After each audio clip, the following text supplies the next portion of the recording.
You are about to hear something that identifies the terrifying reality that everything we have ever seen, every star, planet, and person, is merely a tiny dusting of cosmic foam on a vast, hidden ocean.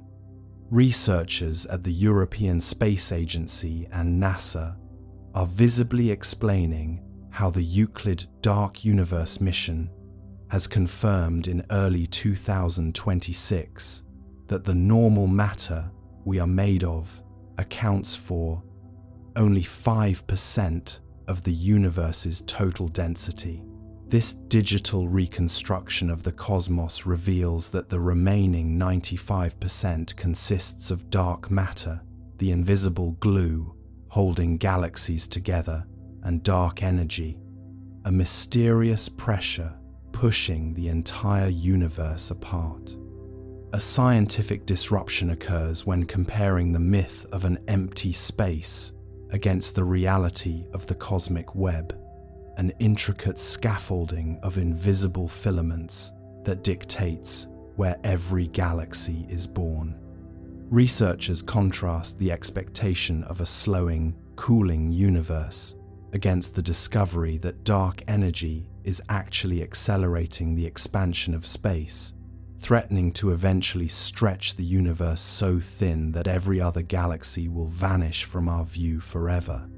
A measurable recalculation suggests that if we could see in the dark matter spectrum, the night sky would be crowded with massive, invisible structures that are currently passing straight through your body at every second.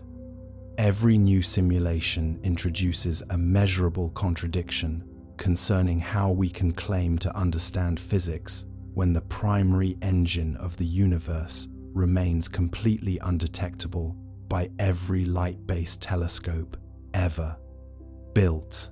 Deeper implications suggest that we are living in a dark age of discovery, where the most important forces in existence are those we cannot touch, see, or even name.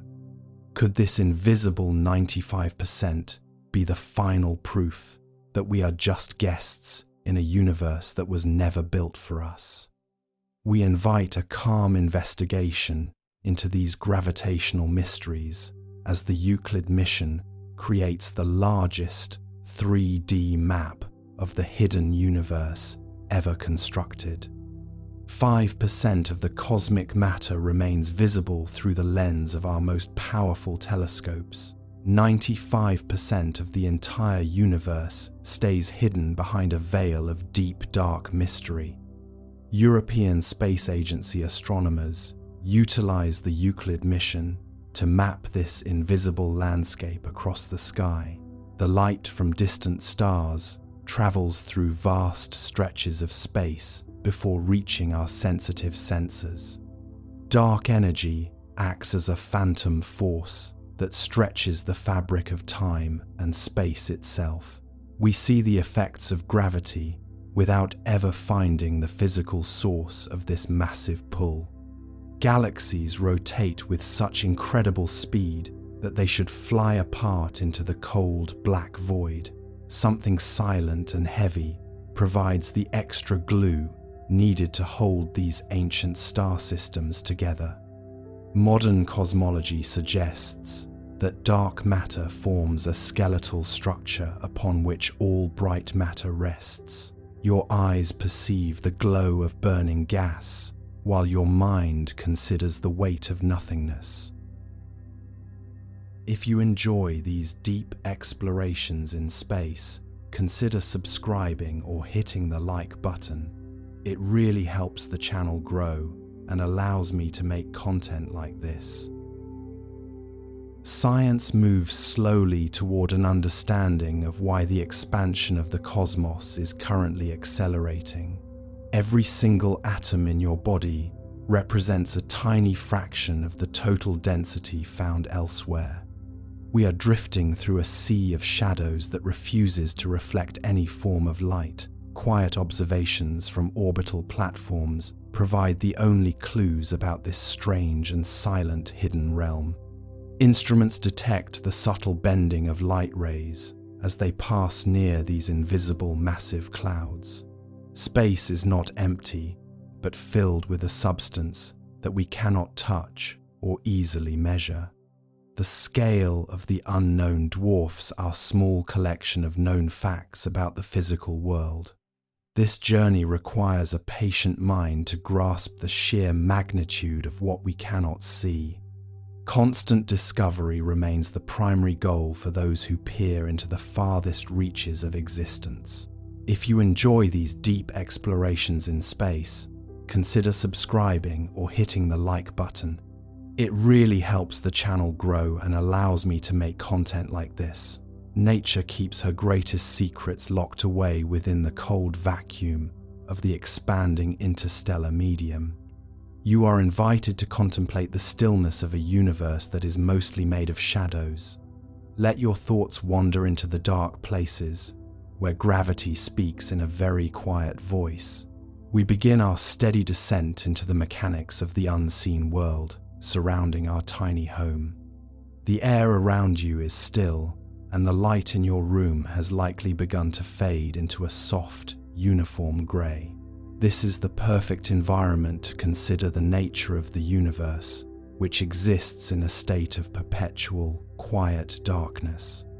When you look at the famous images of the pillars of creation or the swirling arms of the Andromeda galaxy, you are seeing the exceptions to the rule. You are looking at the 5% of the universe that has decided to reveal itself through the emission or reflection of photons.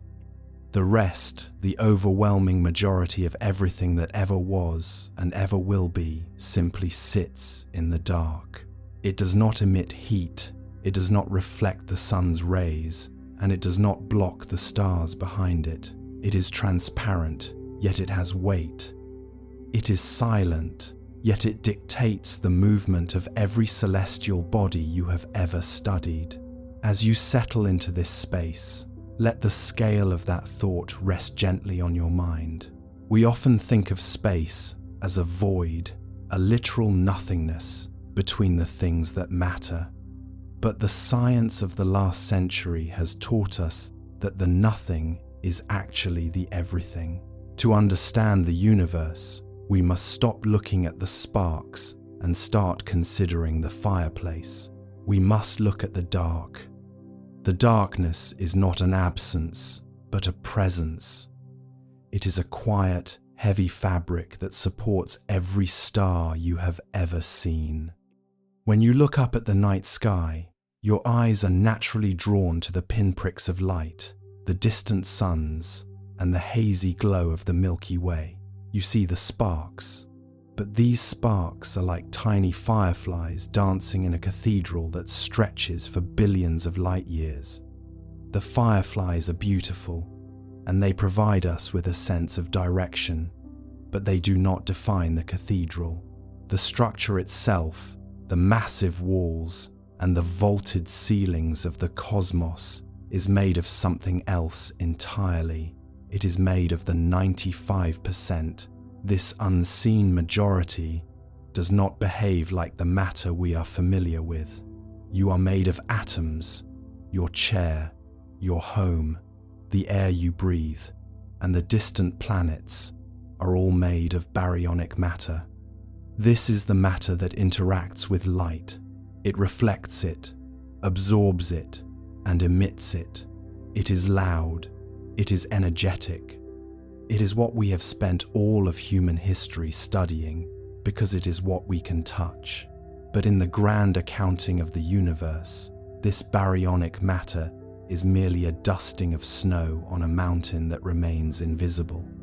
The mountain is dark matter and dark energy, and it has been there since the very first moments of creation, pulling and pushing in a silent tug of war. Imagine for a moment that you are floating in a vast, dark ocean. You cannot see the water, and you cannot feel it against your skin, yet you notice that you are moving. You see other swimmers far off in the distance, drifting in patterns that make no sense if the space between you is truly empty. You see a cluster of swimmers huddled together rotating in a perfect circle, yet there is nothing in the center for them to hold onto. In a world of visible things, they should be flying apart, lost to the current, but they stay. They remain bound to one another by a force that has no face. This is the experience of the modern astronomer. We see the galaxies huddled together in clusters, and we see the stars spinning within those galaxies at speeds that should be impossible. The mathematics of gravity, first laid down by Isaac Newton and later refined by Albert Einstein, tells us exactly how much mass is required to hold a galaxy together. When we count the stars, when we measure the glowing gas and the smoldering dust, we find that there is nowhere near enough mass to explain the gravity we observe. There is a missing weight. It is as if we are looking at a scale that says 100 kilograms, but we only see 5 kilograms of feathers resting on it. The other 95 kilograms must be there, hidden in the structure of the scale itself, or perhaps in an invisible lead weight resting beside the feathers. This realization brings a certain kind of peace. It means that the universe is far more substantial than it appears. It is not a fragile web of light drifting in a vacuum. It is a solid, weighted architecture. The dark matter acts as a cosmic scaffolding.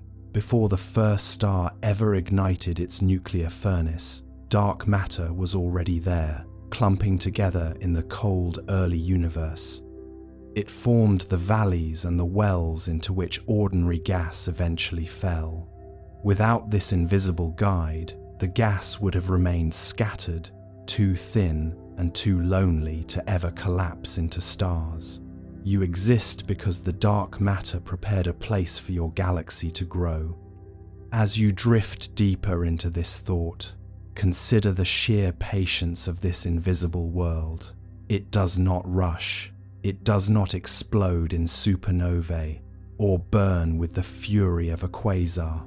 It simply exists. It provides the background hum of the cosmos. Scientists at the European Space Agency and other institutions around the world spend their lives trying to catch a glimpse of this shadow world.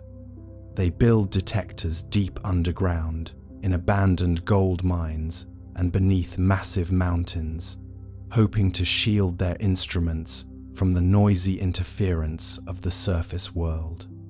They are looking for a single, quiet interaction, a dark matter particle brushing against an atom of xenon or silicon. So far, the silence remains unbroken. The dark matter does not seem to want to talk to us in the language of light or electricity. It only speaks through the language of gravity. It speaks by bending the paths of distant light rays, a phenomenon we call gravitational lensing. When we look at a distant cluster of galaxies, we often see the light from even more distant objects smeared into beautiful, glowing arcs. This is because the invisible mass of the cluster is acting like a giant magnifying glass, warping the very fabric of space and time. We are seeing the shadow of the fireplace reflected in the flickering of the sparks. There is a comfort in this invisibility. It reminds us that there is always more to the story than what we can see on the surface. We often feel overwhelmed by the complexity of our lives, by the visible problems and the tangible stresses that fill our days. But the universe reminds us that the most important forces are often the ones that make the least noise. The dark energy that drives the expansion of the universe is a gentle, constant push. It is not a violent explosion. It is a steady increase in the distance between things. It is the reason the universe is growing larger every second, creating more room for the mystery to exist. If you were to take a cubic meter of space, just a simple box of empty air, and remove every single atom, every photon of light, and every stray neutrino, you might think you have reached absolute zero, a true state of nothingness. But you haven't. Within that empty box, the dark energy would still be there. It is a property of space itself. It is the cost of having space. The more space there is, the more dark energy there is. As the universe expands and creates more space, the total amount of dark energy grows, which in turn causes the universe to expand even faster. It is a beautiful, self-sustaining cycle of growth and distance. This process is slow, so slow that in a human lifetime, the change is imperceptible. But on the scale of billions of years, it is the dominant theme of the cosmic symphony. Eventually, this expansion will carry the distant galaxies so far away that their light will no longer reach us. The night sky will become darker and the sparks will become fewer, but the dark will remain. The 95% will still be there, holding the remnants of the Milky Way together and pushing the boundaries of the infinite. Think of your own life as a small pocket of visible light within this vast system. You are a rare and precious event, a collection of atoms that has learned to think and wonder about the dark. But you are not separate from it. You are supported by it. The gravity of the unseen world is what keeps your planet in orbit. The expansion of the unseen world is what gives time its direction. You are a passenger on a journey that is mostly hidden from view, drifting on an ocean that is deeper than any map can describe. Let the weight of the dark matter feel like a warm blanket. It is the gravity that says, stay. It is the force that keeps the stars from wandering off into the void. It is a cosmic embrace that has lasted for 13.8 billion years. And the dark energy is the breath of the universe, a slow and steady inhalation that expands the horizons of what is possible. Together, they form a partnership of opposites, one pulling in, one pushing out, creating the perfect balance required for the 5% to exist at all. We are living in a golden age of discovery, where our machines like Euclid and James Webb are peeling back the first few layers of this veil. We are beginning to see the shape of the cosmic web, the vast filaments of dark matter that connect the galaxies like neurons in a giant brain. We are realizing that the universe is not just a collection of objects, but a single, interconnected organism pulsing with invisible energy. As you prepare to move into the next phase of our exploration, stay with this feeling of being small but supported.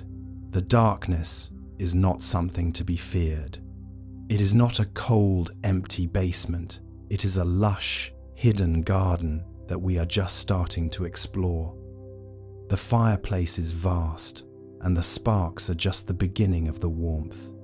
We are moving toward a deeper understanding, one quiet step at a time, drifting away from the noise of the visible world and into the grand, silent truth of the 95%. The journey is long, the pace is slow, and the dark is very, very patient. To understand the light, we must first learn to love the shadow. We must look at the dark.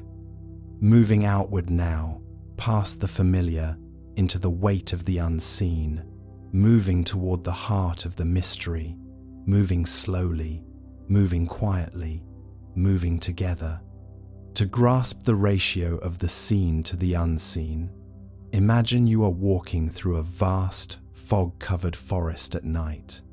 You carry a small, dim flashlight that illuminates only a few pebbles at your feet and perhaps the bark of a single nearby tree. The pebbles and the bark represent the stars, the planets, and the people you love. They are real, they are tangible, and they are visible. However, the forest extends for miles in every direction beyond the reach of your beam. You can hear the wind moving through branches you cannot see. You can feel the dampness of the earth that remains hidden. The weight of the forest is there. If you were to try and move the forest, you would find it impossibly heavy, even though your light only shows you a handful of stones. Astronomers are like hikers with those dim flashlights. For decades, we calculated the weight of the galaxies based only on the pebbles we could see, but the math never added up. The galaxies were moving as if they were surrounded by a massive, invisible forest. Think of a cup of coffee. The steam you see rising is like the stars, visible, beautiful, and fleeting. But the liquid itself, the bulk of the drink, is the dark matter and dark energy. We have spent most of human history admiring the steam, unaware that the cup is nearly full of a silent, dark brew that we are only just beginning to taste.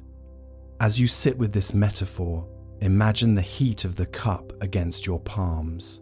The steam is delicate. It twists and curls in the air, catching the morning light. It represents every sun, every planet, and every person who has ever looked at the sky.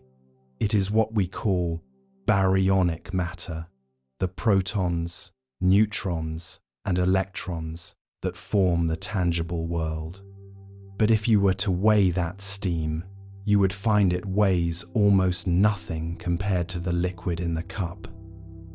The liquid is the true substance. It is the dark matter that provides the weight and the dark energy that provides the volume. Without the liquid, the steam would have no source. Without the dark sector, the stars would have no stage upon which to perform. To understand the scale of this, we must look at the world around us and realize that we are the anomaly. We are the rare, glowing bits of froth on a deep and silent ocean. Imagine walking across a vast, snow-covered plain at midnight. You carry a single candle. The small circle of yellow light at your feet represents the visible universe. You see the crystalline structure of the snow within that circle. You see the hem of your coat and the tips of your boots. This is the 5%. But the plain stretches for thousands of miles in every direction, shrouded in a darkness that is not empty, but full. There are mountains out there, hidden by the night. There are frozen lakes and ancient forests that you cannot see, yet they dictate the path of the wind that bites at your cheeks. You feel the wind, the gravity of the unseen, and you know that the world is much larger than your candle suggests. Consider the buildings in a great city. We see the glass, the steel, and the glowing neon signs. We see the people moving through the lobbies and the cars crossing the bridges.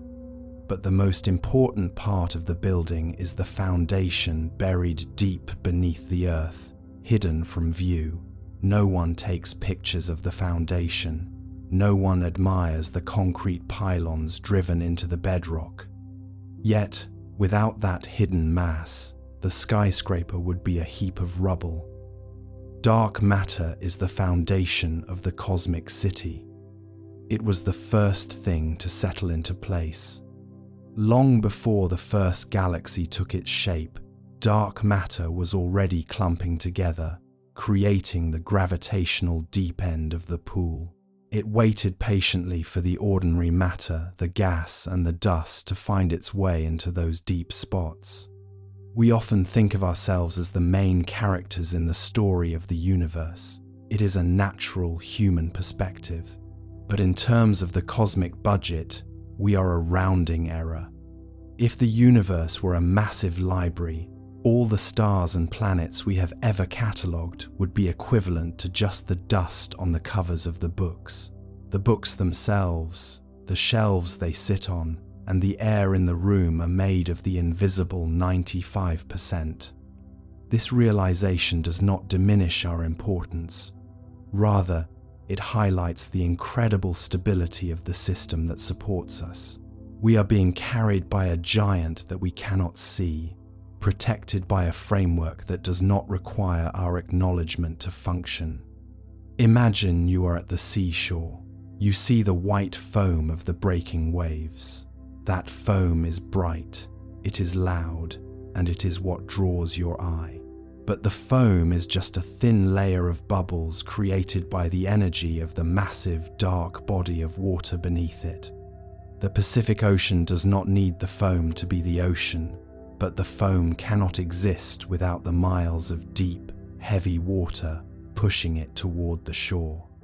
In the same way, the Milky Way is the foam on a deep sea of dark matter. When you look at the stars tonight, you are looking at the surface of a deep reality. Think about the air in your room. You cannot see the nitrogen and oxygen molecules, yet they support the flight of a bird and the vibration of sound. If you wave your hand, you feel a slight resistance. This is how astronomers felt in the 1970s when they looked at the rotation of galaxies. They saw the stars waving their hands through what should have been empty space, but they felt a resistance. They saw galaxies spinning much faster than they should have been able to. By all the laws of visible physics, these galaxies should have flown apart, their stars scattered like seeds in a gale. But they held together. They moved as if they were encased in a thick, invisible jelly. This jelly, this dark matter, is the true weight of the world. We can bring this down to an even more personal scale. Think of a conversation between two old friends. The words they speak are the visible matter, the things we can record and analyze. But the years of shared history, the unspoken trust, and the quiet understanding between them are the dark matter of the relationship. You cannot see the history, but you can see its effects in the way they lean toward each other, or the way a single look can convey 1,000 meanings. The universe is in a constant, quiet conversation with itself. The stars are the words, but the gravity of the unseen is the meaning. The dark energy, on the other hand, is like the space between the words. In a beautiful piece of music, the silence between the notes is just as important as the notes themselves.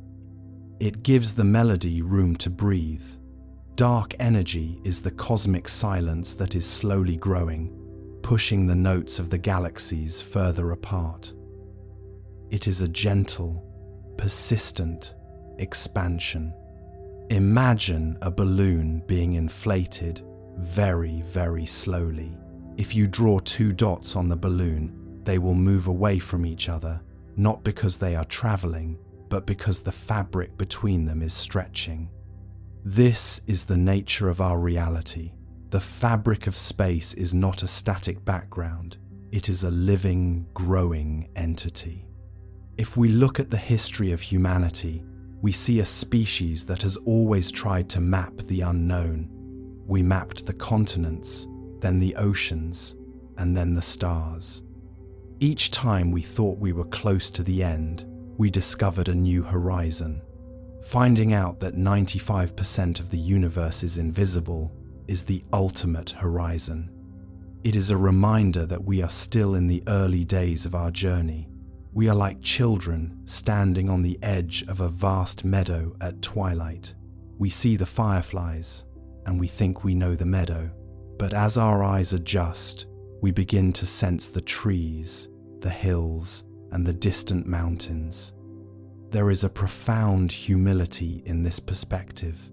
It teaches us that our known world is just a small neighborhood in a much larger city.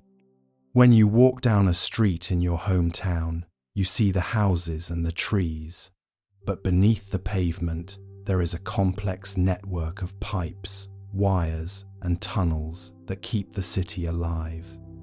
You don't see the electricity flowing or the water rushing through the mains, but you benefit from them every time you turn on a light or a faucet. Dark matter and dark energy are the utility grid of the cosmos. They are the infrastructure of existence.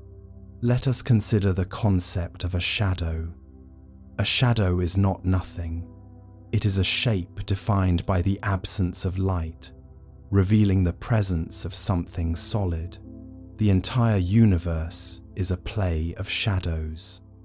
When astronomers use the Euclid telescope to look at the dark universe, they are looking for the places where the light bends. They are looking for the cosmic shadows.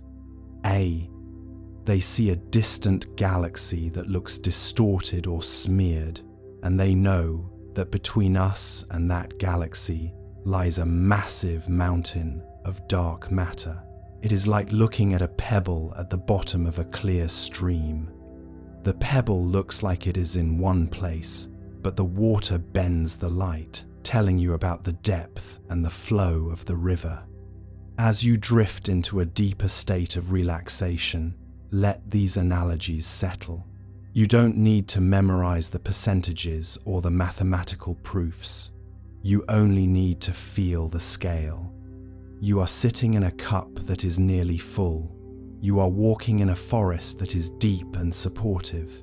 You are part of a story that is mostly written in a language we are only just beginning to decode. This invisible world is not out there in the distant reaches of space alone. It is here. It is in the room with you. It is passing through your windows and your walls. It is the silent partner in every breath you take, because the dark matter does not interact with light or electricity. It passes through us like a ghost. If you were to hold out your hand, trillions of dark matter particles might be passing through your palm this very second. They do not bump into your atoms. They do not cause any harm. They are simply part of the background of reality, the silent weight that keeps the earth spinning and the sun shining. There is a safety in this. The universe is not a fragile, empty place. It is a dense, well-constructed house. We are the guests in the lighted rooms, unaware of the vast hallways and sturdy beams that exist just beyond the door. But the house is solid, the foundation is deep, and the expansion is steady. The dark is not a void to fall into, it is a sea to float upon. Think of the way a heavy blanket feels on a cold night. That pressure is comforting. It defines the space where you end and the world begins. Gravity is the blanket of the universe. And most of that gravity comes from the dark. It is a cosmic pressure that holds everything in its place, ensuring that the stars stay in their galaxies and the galaxies stay in their clusters. It is a weight that feels like home. As we prepare to transition into the deeper loops of our journey, carry this image of the coffee cup with you. The steam is beautiful. Yes, we will always admire the stars. But the strength and the warmth are in the liquid. The mystery is in the drink. We are finally starting to taste the true nature of the cosmos, and it is a rich, dark, and endless experience. There is no need to rush to the bottom of the cup. The drink is infinite. The steam will continue to rise, and the dark will continue to hold it.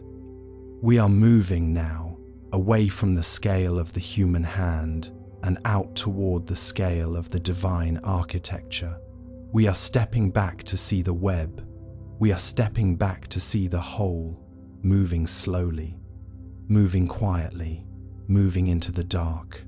Let us move outward from our solar system toward the edges of the Milky Way. When we observe the way stars orbit the center of our galaxy, we expect them to move like the planets in our solar system. In our local neighborhood, planets further from the sun move more slowly because the sun's gravitational grip weakens with distance. However, when we look at galaxies, we see something strange. The stars at the very edge are orbiting just as fast as the stars near the center. According to the laws of physics, these outer stars should be flung away into deep space. They are moving too fast for the visible gravity of the galaxy to hold them. To understand the density of a black hole, we might look at the objects in your own room. Imagine taking a common household item, like a heavy iron paperweight or a small ceramic cup. If you were to compress the entire Earth down to the size of a single marble, it would become a black hole. This comparison helps us visualize how much matter is packed into such an impossibly small, dark space. The gravity of such a marble would be just as strong as the Earth's current pull. However, you would have to be incredibly close to that marble to feel its true intensity. Think of the way a heavy bowling ball rests upon a soft, supportive mattress in your home. The fabric dips and curves around the weight, creating a gentle slope that pulls nearby objects in. This is much like how a black hole curves the fabric of space-time around its central point. If you were walking toward one at a human pace, the transition would feel very gradual. At a great distance, a black hole behaves just like any other mass in the quiet sky. It is only when you approach the edge that the nature of time begins to change. Imagine a clock sitting on a shelf, ticking away the seconds of a long, peaceful afternoon. As that clock moves closer to a source of extreme gravity, its ticking would appear to slow. To a distant observer, the hands of the clock would seem to move through honey, thick and viscous. Eventually, the movement would appear to stop entirely, frozen in a single, quiet moment of eternal rest. This slowing of time is not a trick of the light, but a physical reality. It reminds us that our perception of a steady now is tied to where we stand. In the presence of a giant, time stretches out like a long shadow at the end of the day. To understand the weight of such an object, think of a simple kitchen sponge. If you were to squeeze that sponge in your hand, it becomes smaller and denser, yet its mass remains the same. Now, imagine if you could squeeze the entire mass of a mountain into a single grain of sand.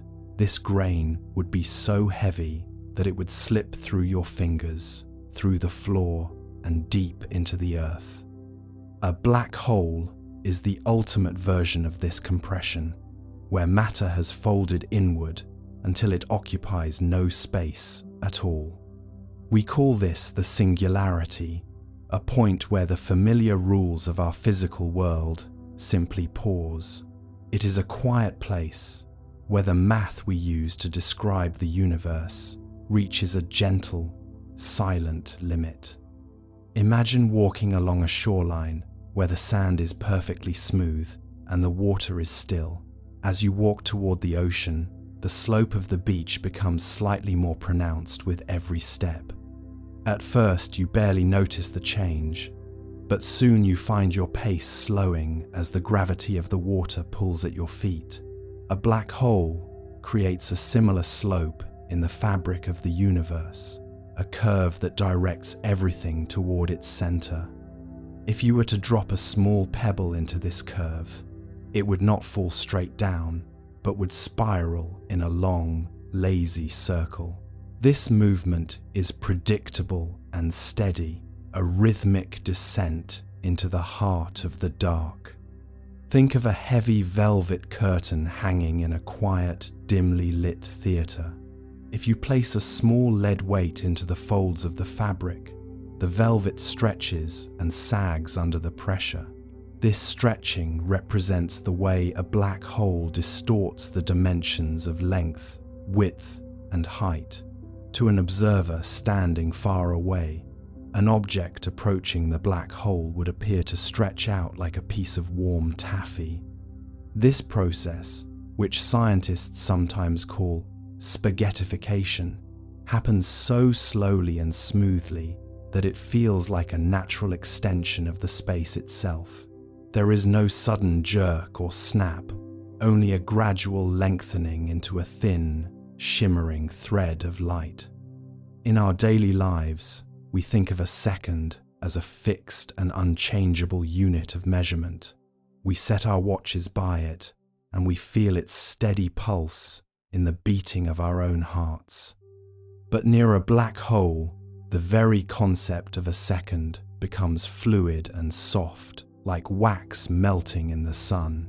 If you were to spend an hour near the edge of a massive black hole, years might pass for your friends back on Earth. When you returned, you would find the world moved on, while you remained essentially unchanged by the passage of time. This is the mystery of relativity, a gentle reminder that the universe does not keep a single, universal clock. Consider the way a magnifying glass bends the light from a nearby lamp to create a bright, focused point. A black hole acts as a cosmic lens, bending the light of distant stars that pass behind it.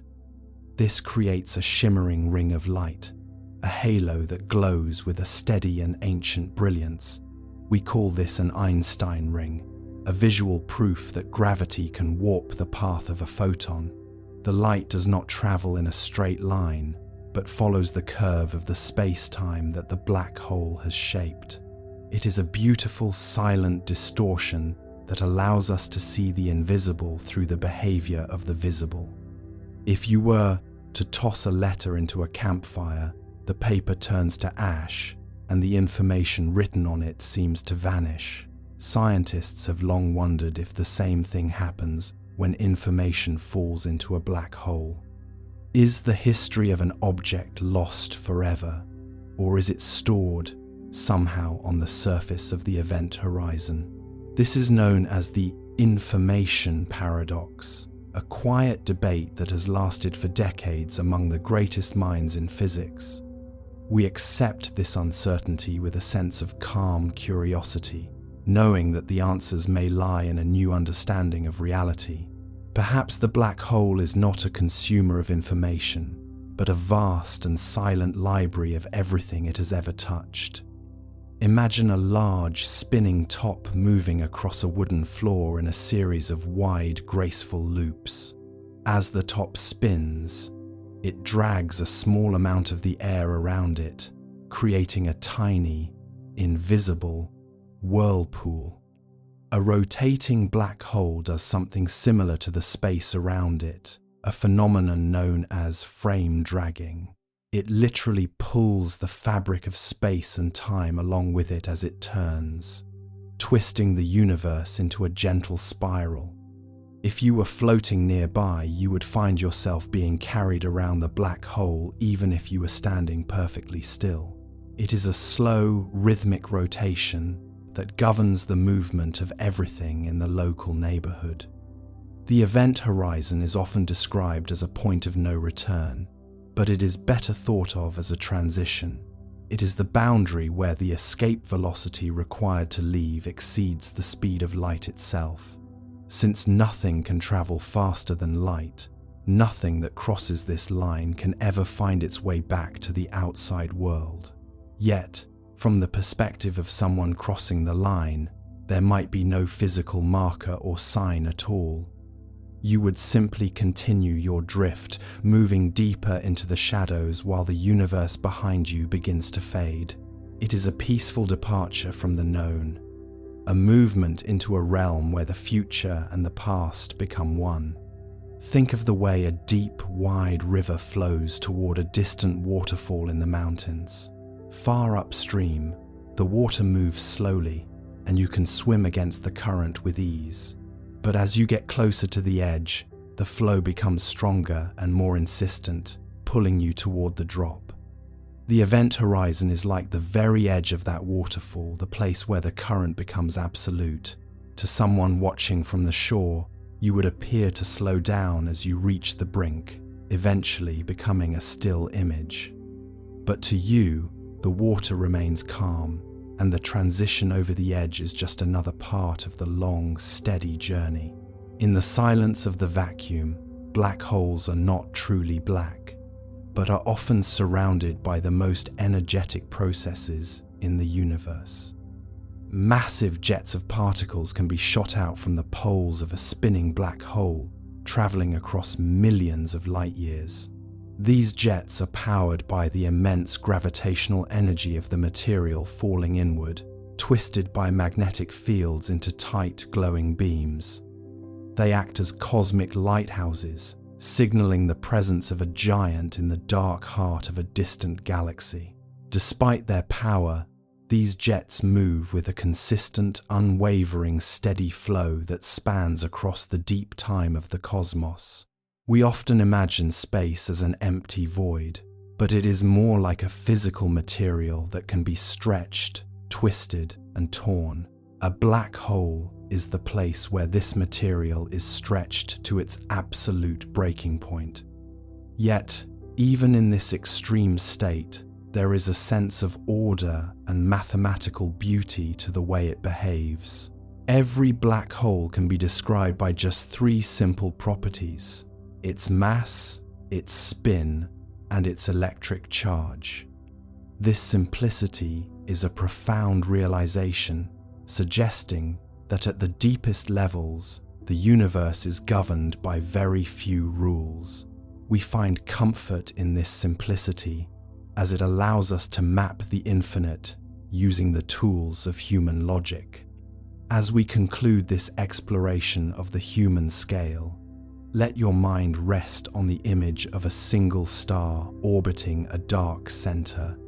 The star moves in a perfect, repeating ellipse, never faltering and never rushing its long journey. It is held in place by an invisible hand, a balance of motion and gravity that has lasted for billions of years.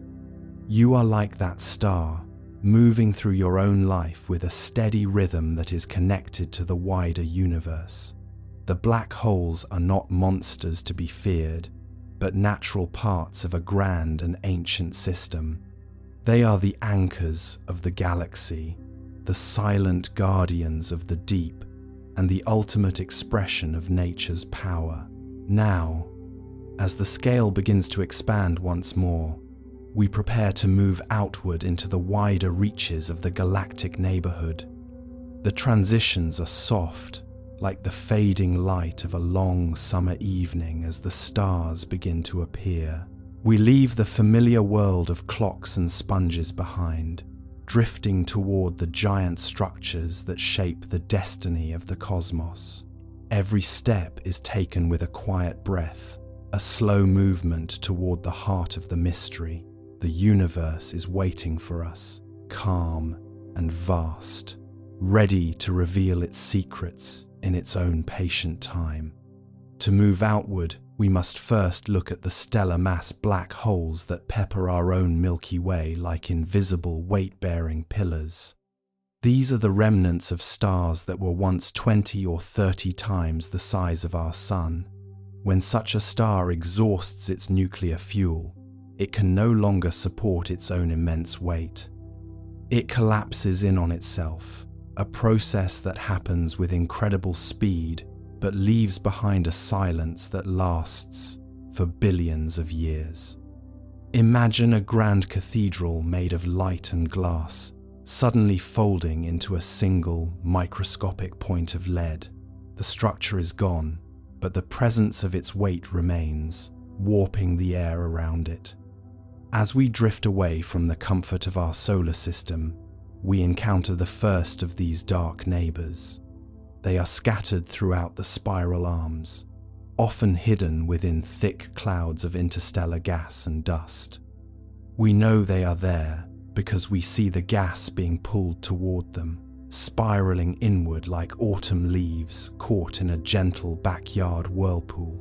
The gas heats up, emitting a soft X-ray glow that allows our telescopes to map the location of the invisible. It is a slow and rhythmic consumption, a steady transfer of matter from the visible world into the unseen depths of the singularity. Consider the relationship between a black hole and a companion star. In many cases, these dark objects are not alone. They dance with a living star in a tight, gravitational embrace. The black hole acts as a silent partner, slowly drawing a thin stream of plasma from the star's outer atmosphere. This stream forms a disk, the accretion disk that we discussed earlier. From a human perspective, this process is incredibly slow. It would take millions of human lifetimes for the black hole to finish its meal. This slow pace is a hallmark of the cosmos. There is no sense of urgency, only the inevitable and patient pull of gravity. As we move further out, the distances between these objects begin to grow. We leave the dense clusters of stars and enter the vast, cold spaces between the spiral arms. Here, the vacuum is almost perfect, yet it is still governed by the same laws of physics. Even in the emptiness, the presence of a distant black hole can be felt. It acts as a lens, subtly distorting the light of the galaxies that lie millions of light years beyond it. You might imagine space as a sheet of thin, clear ice. A black hole is a slight depression in that ice, a place where the surface curves just enough to change the path of a sliding stone. The movement through the galactic neighborhood is a movement through history. Every black hole we pass is a tombstone for a star that lived and died long before humans ever looked at the sky. They are the elders of the galaxy, the final state of matter that has seen the beginning of our world and will see its eventual end. There is a sense of safety in this permanence. The universe is not a chaotic place of random events. It is a structured environment where every ending is a new, stable beginning. The black hole is the most stable state of all, a place where change has reached its final, quiet conclusion. Think of the way a heavy snowfall muffles the sounds of a busy city, turning everything into a soft, white landscape of silence. The gravity of the galactic neighborhood acts in a similar way, smoothing out the fluctuations of the stars and creating a steady, rhythmic flow. As we drift, we notice the way the stars are organized into long, sweeping streams. These streams are guided by the overall mass of the galaxy, a mass that is anchored by the dark objects at its heart and scattered throughout its arms. You are a part of this flow, moving with the same grace and inevitability as the light itself. The transition from the human scale to the galactic scale requires us to let go of our traditional measurements of distance. We no longer speak in miles or kilometers, but in the time it takes for light to travel across the void. A light year is a distance so vast that it is difficult to visualize, yet it is the basic unit of our cosmic neighborhood. To move 1 light year is to step back in time by 1 year. As we move outward, we are looking further and further into the past, seeing the universe as it was when the light first began its long journey toward us. This is the beauty of the cosmic perspective. To look out is to look back, and to look back is to understand our origin. In the heart of these observations is a mild, unresolved mystery. Why do some stars become black holes, while others become neutron stars or white dwarfs? We know it has to do with the mass of the star's core, but the exact boundary, the limit of stability, is a subject of ongoing study. We accept this uncertainty, knowing that nature does not always provide sharp lines.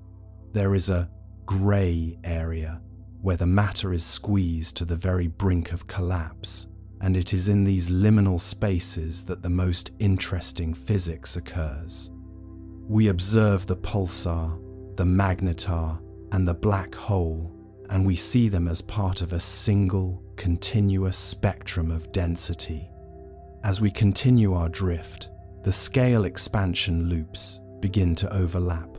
We see the small black holes feeding on their companions, and we see the larger black holes anchoring the clusters. The patterns are the same, only the magnitude has changed. The same spiral motion, the same bending of light, and the same slowing of time occur at every level. This fractal nature of the universe is a source of great comfort. It suggests that if we can understand the small, we can begin to understand the large. We are scaling the heights of infinity by looking at the shadows in our own backyard. The galactic neighborhood is a place of deep drift and quiet contemplation. Here, the stars are like grains of sand scattered on a dark velvet cloth. Each grain is a sun, and each sun has its own story, its own planets, and perhaps its own life. But from our perspective, they are all part of the same grand design. The black holes are the punctuation marks in this design, the places where the story takes a deep breath and pauses. They provide the contrast that makes the starlight so beautiful. Without the dark, we would not appreciate the light. Without the void, we would not appreciate the matter. Imagine the way a large ship leaves a wake in the water, a series of ripples that spread outward long after the ship has passed. A black hole moving through the galaxy leaves a similar wake in the distribution of stars. It pulls at the stars as it passes, subtly shifting their orbits and creating a trail of gravitational memory. We can map these wakes to find the black holes that are traveling alone, the rogue singularities that drift through the dark like silent nomads. They are the lone wanderers of the cosmos, carrying their secrets with them as they move from one arm of the galaxy to the next. As we prepare to step even further back, we take one last look at the stars of our neighborhood. They are bright, vibrant, and full of energy. But we know that beneath their light lies the potential for the dark. Every star is a future remnant, and every remnant is a testament to the endurance of the universe. We move outward now, leaving the familiar constellations behind and looking toward the vast, dark spaces between the galaxies. The transition is soft, a slow fading of the local light into the deep, ancient glow of the cosmic background.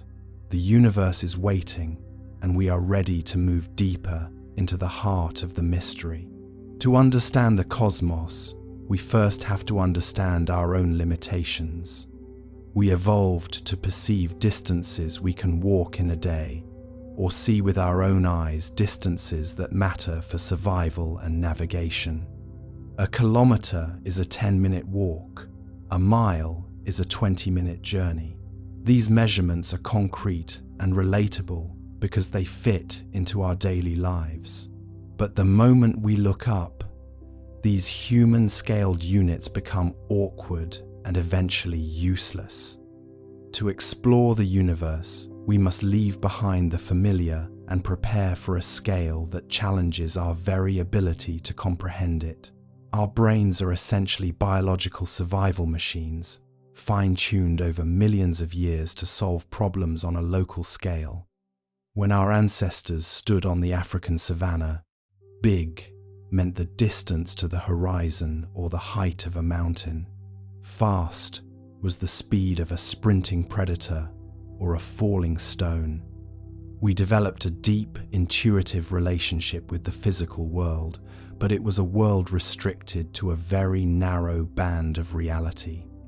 This is our human-scale anchor. It is the comfort zone of the tangible. In this zone, we can estimate how long it takes to drive to the next city, or how many steps it takes to cross a room. We feel the weight of an object in our hands and know its mass. This grounding is necessary for life on Earth, but it acts as a mental barrier, when we attempt to look beyond our atmosphere. Consider the humble meter or yard.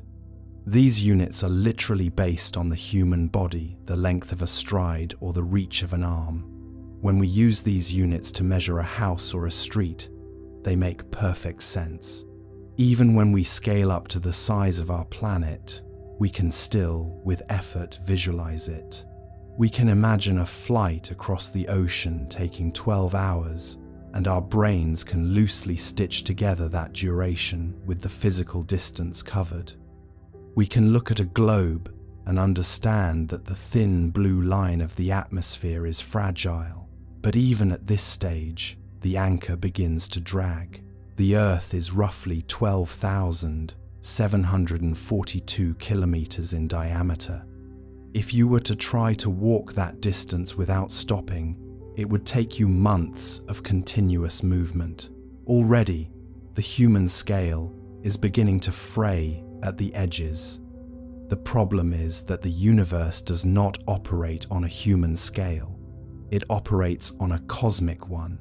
As soon as we leave the surface of our world, the numbers don't just get larger, they change in quality. They become abstract. When we say the moon is 384,400 kilometers away, the brain hears the number, but it cannot feel the distance.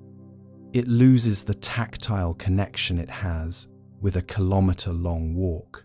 This is the lunar gap, the first true test of our ability to let go of our terrestrial anchors.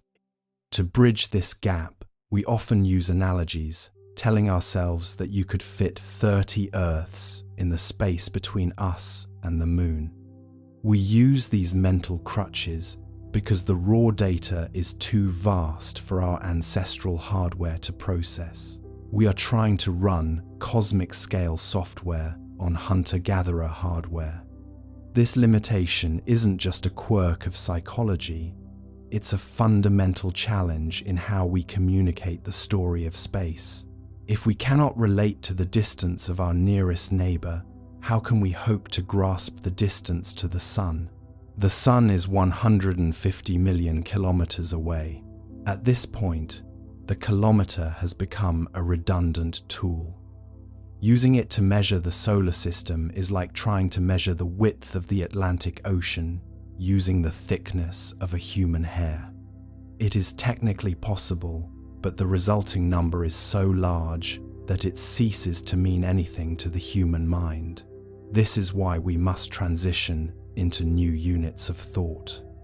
We have to learn to think in terms of light-time understanding that even at the fastest speed allowed by the universe, it still takes 8 minutes for a photon to travel from the sun to your eyes. By anchoring ourselves in the human experience first, we acknowledge our starting point. We admit that we are small, that our perspective is local, and that our intuition is often wrong when applied to the stars. This humility is the prerequisite for discovery. We must accept that our senses were never designed to perceive the curvature of space-time or the billion-year life cycles of stars. We are effectively scale blind. Just as a person born without the ability to see color must rely on instruments to tell them the sky is blue, we must rely on mathematics and technology to tell us the true dimensions of the void. The human anchor is also about time. We live for perhaps 80 or 90 years. To us, a decade is a significant portion of our existence. A century is ancient history. But in the cosmic script, 1,000,000 years is a blink. The stars we see at night are not static. They are in violent, constant motion. But because their lives span billions of years, they appear frozen to our short-lived eyes. Our anchor in time is just as restrictive as our anchor in space. We view the universe as a still photograph, when in reality it is a chaotic, high-speed film. To understand space-themed stories, we have to mentally speed up our perception of time while slowing down our expectation of distance.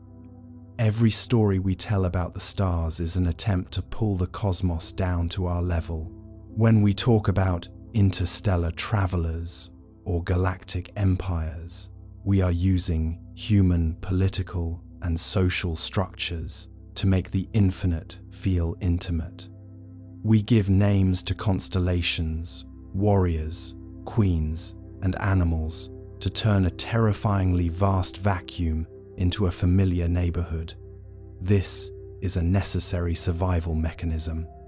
Without the human anchor, the sheer scale of the universe would be paralyzing. It would be a total perspective vortex that could crush the human spirit under the weight of its own insignificance. But there is a beauty in this struggle. The fact that a creature whose world is measured in footsteps can calculate the mass of a black hole or the age of a distant galaxy is a testament to the power of the mind to transcend its biological limits. We are anchored to the Earth by gravity and to our history by evolution, but our curiosity is unanchored. We use the familiar, the walk, the mile, the minute as a springboard to leap into the unfamiliar. We build mental ladders, starting with the human scale and slowly adding rungs of increasing magnitude until we can reach the stars. As we move forward into the deeper segments of the cosmic story, keep this anchor in mind. It is your point of reference. Every time we speak of a distance that breaks the brain, remember that it only breaks the brain because the brain was built for the forest and the field, not the vacuum. By recognizing the boundaries of our internal map, we can finally begin to explore the territory that lies beyond the edges. We are the bridge between the microscopic and the macroscopic. We are the observers who give the scale a name. In the following segments, we will leave the shore of the familiar. We will watch the Earth shrink until it is nothing more than a pale blue dot, and then we will watch that dot vanish entirely. We will see structures so large that they defy the cosmological principle, and we will encounter anomalies that suggest our current maps are incomplete. But no matter how far we travel, we always carry the human anchor with us. It is the "you are here" marker on the map of the infinite. It is what allows us to say, "I am small, but I am here, and I am looking." This realization that we are tiny observers in a vast theater is not a reason for despair, but a reason for wonder.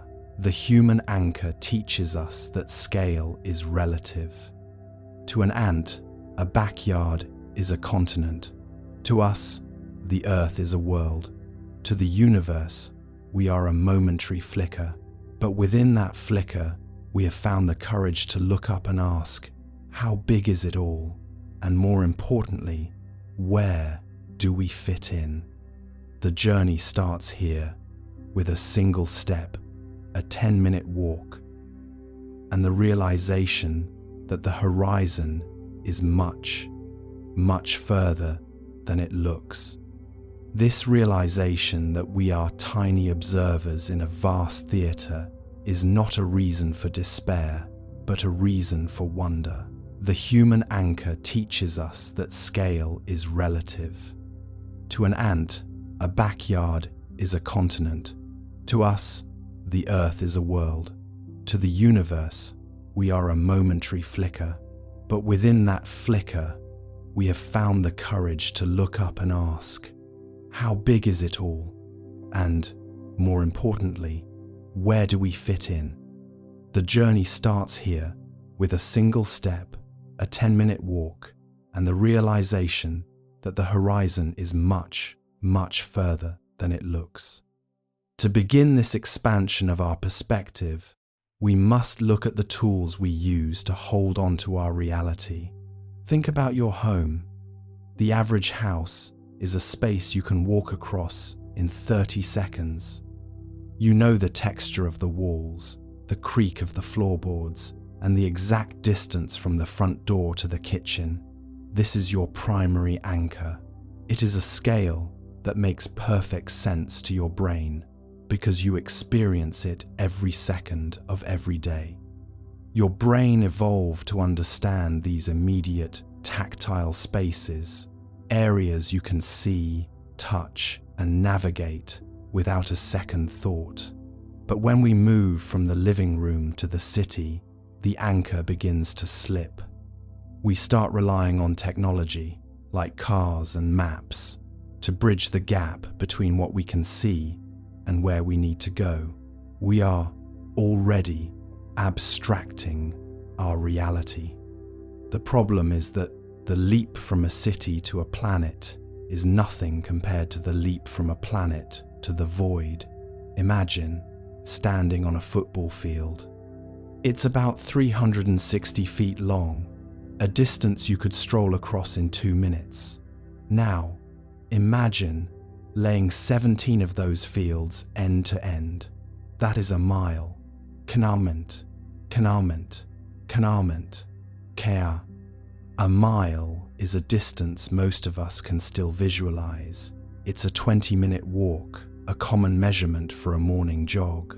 But to reach the edge of our own atmosphere, you would need to stack 62 miles of those football fields vertically. This is the Kármán line, the invisible boundary where the sky turns to space. Even at this relatively short distance, our human intuition fails. We cannot see 62 miles up.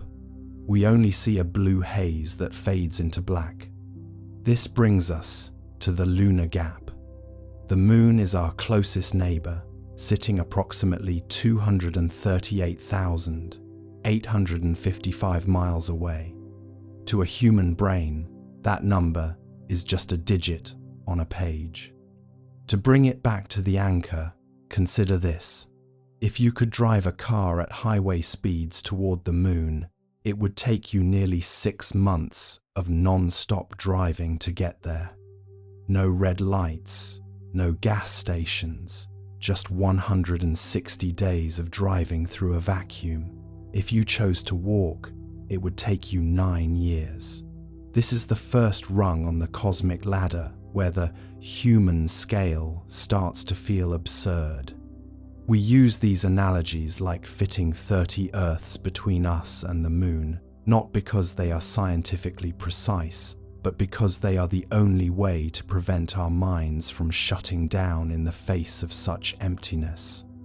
Once we pass the moon, the anchor is no longer dragging, it is severed. The distance to the sun is 93 million miles. This is the solar anchor, the unit we call an astronomical unit, AU. If the moon was a 9-year walk, the sun is a walk that would take you 3,500 years. You would need 40 generations of your descendants to keep walking just to reach the light. This is why we stop using miles and start using light time. Light is the fastest thing in the universe, traveling at 186,000 miles per second. It can circle the Earth 7 times in a single heartbeat. Yet, even at this impossible speed, it takes light 8 minutes and 20 seconds to reach us from the Sunday. When you look at a sunset, you are seeing the sun where it was nearly 9 minutes ago. You are already looking into the past. This temporal shift is a crucial part of the human anchor. We are used to things happening now. If you drop a glass, it breaks now. If you call a friend, they hear you now. But in space, now is a localized concept. The further out we look, the further back in time we see. This creates a strange paradox. the larger the universe gets, the older the information we receive becomes. By the time we look at the nearest star system, Proxima Centauri, we are looking 4 years into the past. If that star were to vanish today, we wouldn't know for another 4 years. We are anchored in a present that doesn't exist for the rest of the cosmos. To understand the scale of a galaxy like our Milky Way, we have to stretch the anchor until it breaks. Our galaxy is 100,000 light-years across. If you were to scale the entire Earth down to the size of a single grain of sand, the Milky Way would still be the size of the entire United States. Think about that for a moment.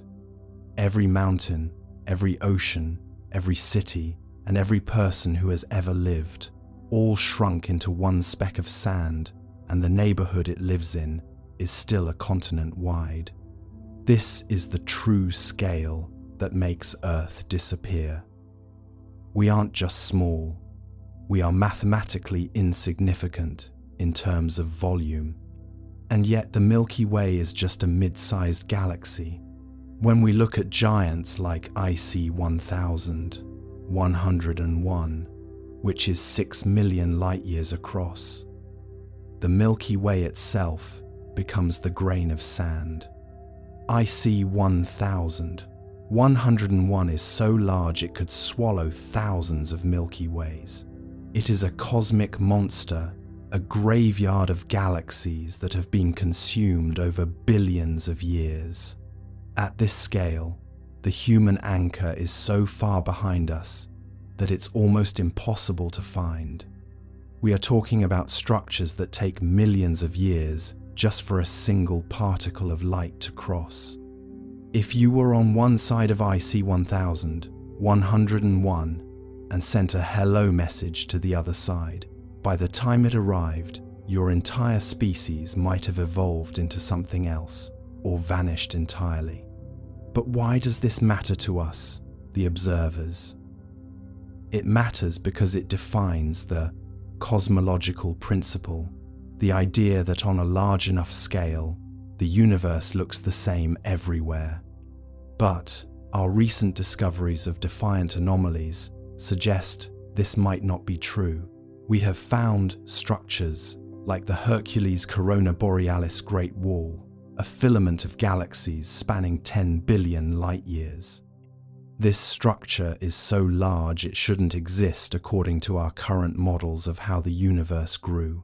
It is a knot in the fabric of space that defies the smoothness we expected. These are the things that keep astronomers awake. They are the moments where our mathematical anchors fail, and we realize that the universe is even stranger than we imagined. We also encounter interstellar visitors like 3I, Atlas, or Oumuamua objects that don't belong to our sun. They come from the dark, silent reaches between stars, carrying secrets of other worlds. When we see these objects, the human anchor feels a different kind of tug. It's not just about size, it's about loneliness. We look at these drifting rocks and wonder if they were once part of a system like ours, or if they are the cold spots of a distant, dying sun. They remind us that our solar system is not a walled garden, but a porch light in a very dark forest. The human anchor is also a shield against the vast empty. Between the galaxies lie the voids, spaces, millions of light years across where there is almost nothing. No stars, no planets, just a few stray atoms per cubic meter. If you were placed in the center of the Boötes void, you wouldn't see a single star in the night sky. It would be total, absolute darkness in every direction. For a creature evolved to follow the sun and the moon, this kind of emptiness is a sensory nightmare. Our anchor helps us populate that darkness with meaning. We look at the great attractor, a mysterious gravitational anomaly pulling our entire region of space toward it, and we give it a name. We turn a terrifying physical force into a character in our cosmic story. Consider the smallness of our achievements. We have sent probes like Voyager 1 into the interstellar medium. It has been traveling for nearly 50 years at 38,000 miles per hour. In human terms, that is incredibly fast. In cosmic terms, it hasn't even left the front yard. It will take Voyager 40,000 years to reach the vicinity of another star. This is the reality of the distance that breaks our brains. We are a species that lives for decades, trying to conquer a universe that operates in eons. However, there is a flip side to this insignificance. If the universe is so large and we are so small, then the fact that we can understand it at all is a small miracle. We are an arrangement of atoms, carbon, nitrogen, oxygen forged in the hearts of dying stars. We are literally stardust that has come together in such a complex way that it can now turn around and study the stars that made it. The universe is looking at itself through our eyes. When we calculate the distance to a quasar or the mass of a supermassive black hole, we are the universe's way of knowing itself. The human anchor isn't just a limitation, it's a perspective. Without the anchor, size has no meaning. A galaxy is only big because we know what small feels like. The vacuum is only empty because we know what a crowded city street feels like. We provide the contrast. We are the yardstick by which the infinite is measured. Every space-themed story, whether it's about a journey to Mars or the collision of two galaxy clusters, is ultimately a story about us. It's about how our human hearts react to the cold, beautiful indifference of the stars. As we continue to explore, we must be prepared for our anchors to be tested again and again. We will find impossible stars that are older than the universe itself. We will hear strange signals from the deep that might be natural or might be something else. We will see giant circles in the sky that hint at events from before the Big Bang. Each time, we will try to drag our human-scale units, our kilometers and our miles out into the deep to make sense of it. And each time, they will fail us, forcing us to grow, to adapt, and to build a bigger anchor.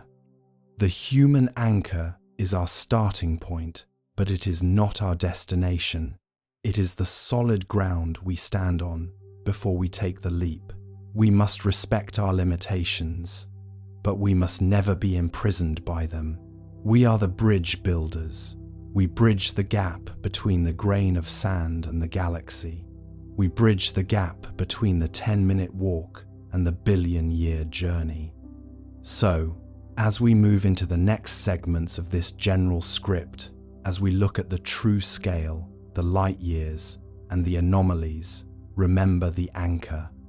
Remember the smell of rain on pavement, the warmth of the sun on your skin, and the simple reality of a 1-mile walk.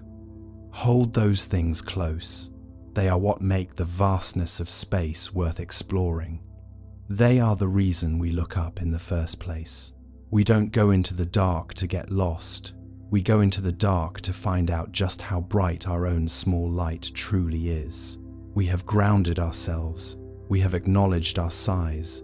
Now, we are ready to leave the shore. The horizon is calling, and though it is further than it looks, we have everything we need to begin the crossing. The universe is vast, but it is also ours to observe. And that, in the end, is the most human anchor of all. Imagine climbing a ladder where every new rung makes the previous one look microscopic. We begin with Earth, a world that seems enormous when you are standing on its surface, with oceans covering 71% of its face and mountains rising miles into the sky. But as we zoom out, Earth begins to shrink, not physically, but in significance. It stops being everything and becomes just one thing among many. Compared to the solar system, Earth is a speck. Compared to the galaxy, the solar system is a speck. And compared to the largest structures in the cosmos, even entire galaxies are like dust. To understand this ladder, we must first appreciate the rung we are currently standing on. To an early human, the Earth wasn't a planet. It was the floor of the universe. If you were to stand in the middle of a vast, flat plain, the horizon is only about 5 kilometers away. That was the limit of your world. Beyond that was mystery. Even today, with all our technology, the sheer physical bulk of the Earth is staggering. If you were to take a commercial flight from New York to Singapore, you would spend nearly 19 hours in the air, traveling at 500 miles per hour, and you would still only have covered a fraction of the planet's circumference. We perceive the Earth as a giant because, relative to our bodies, it is.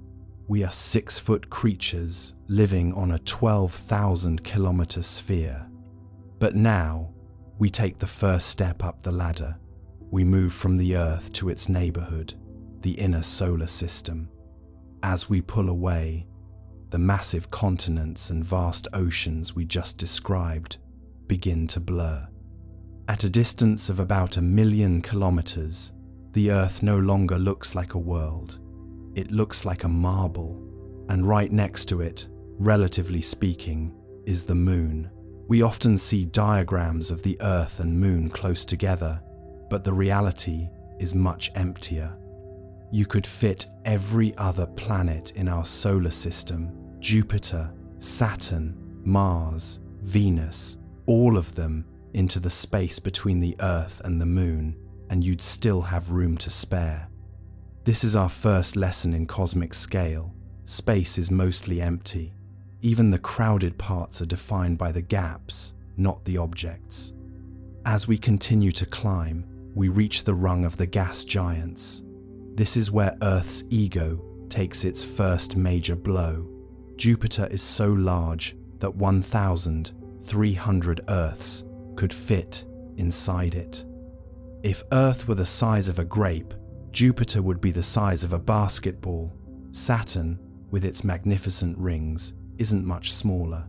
These are worlds made of gas and liquid, with pressures so intense they turn hydrogen into metal.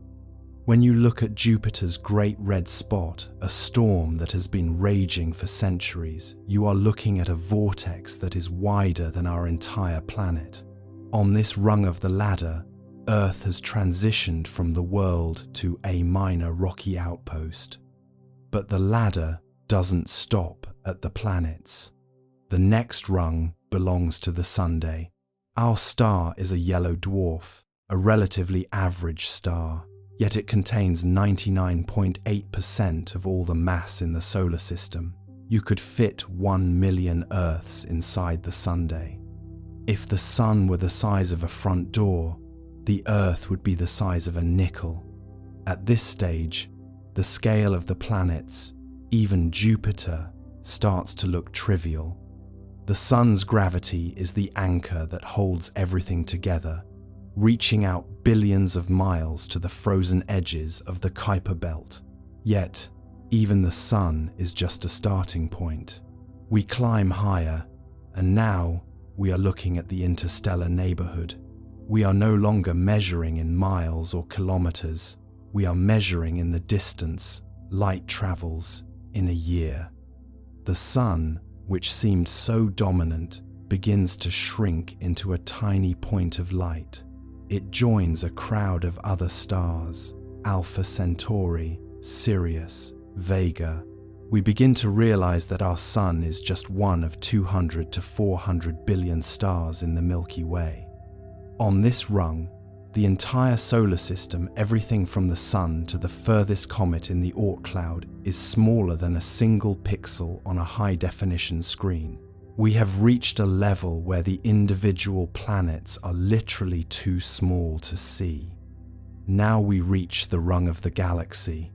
The Milky Way is a barred spiral, a vast disk of stars, gas, and dust spinning through the void. It is 100,000 light-years across.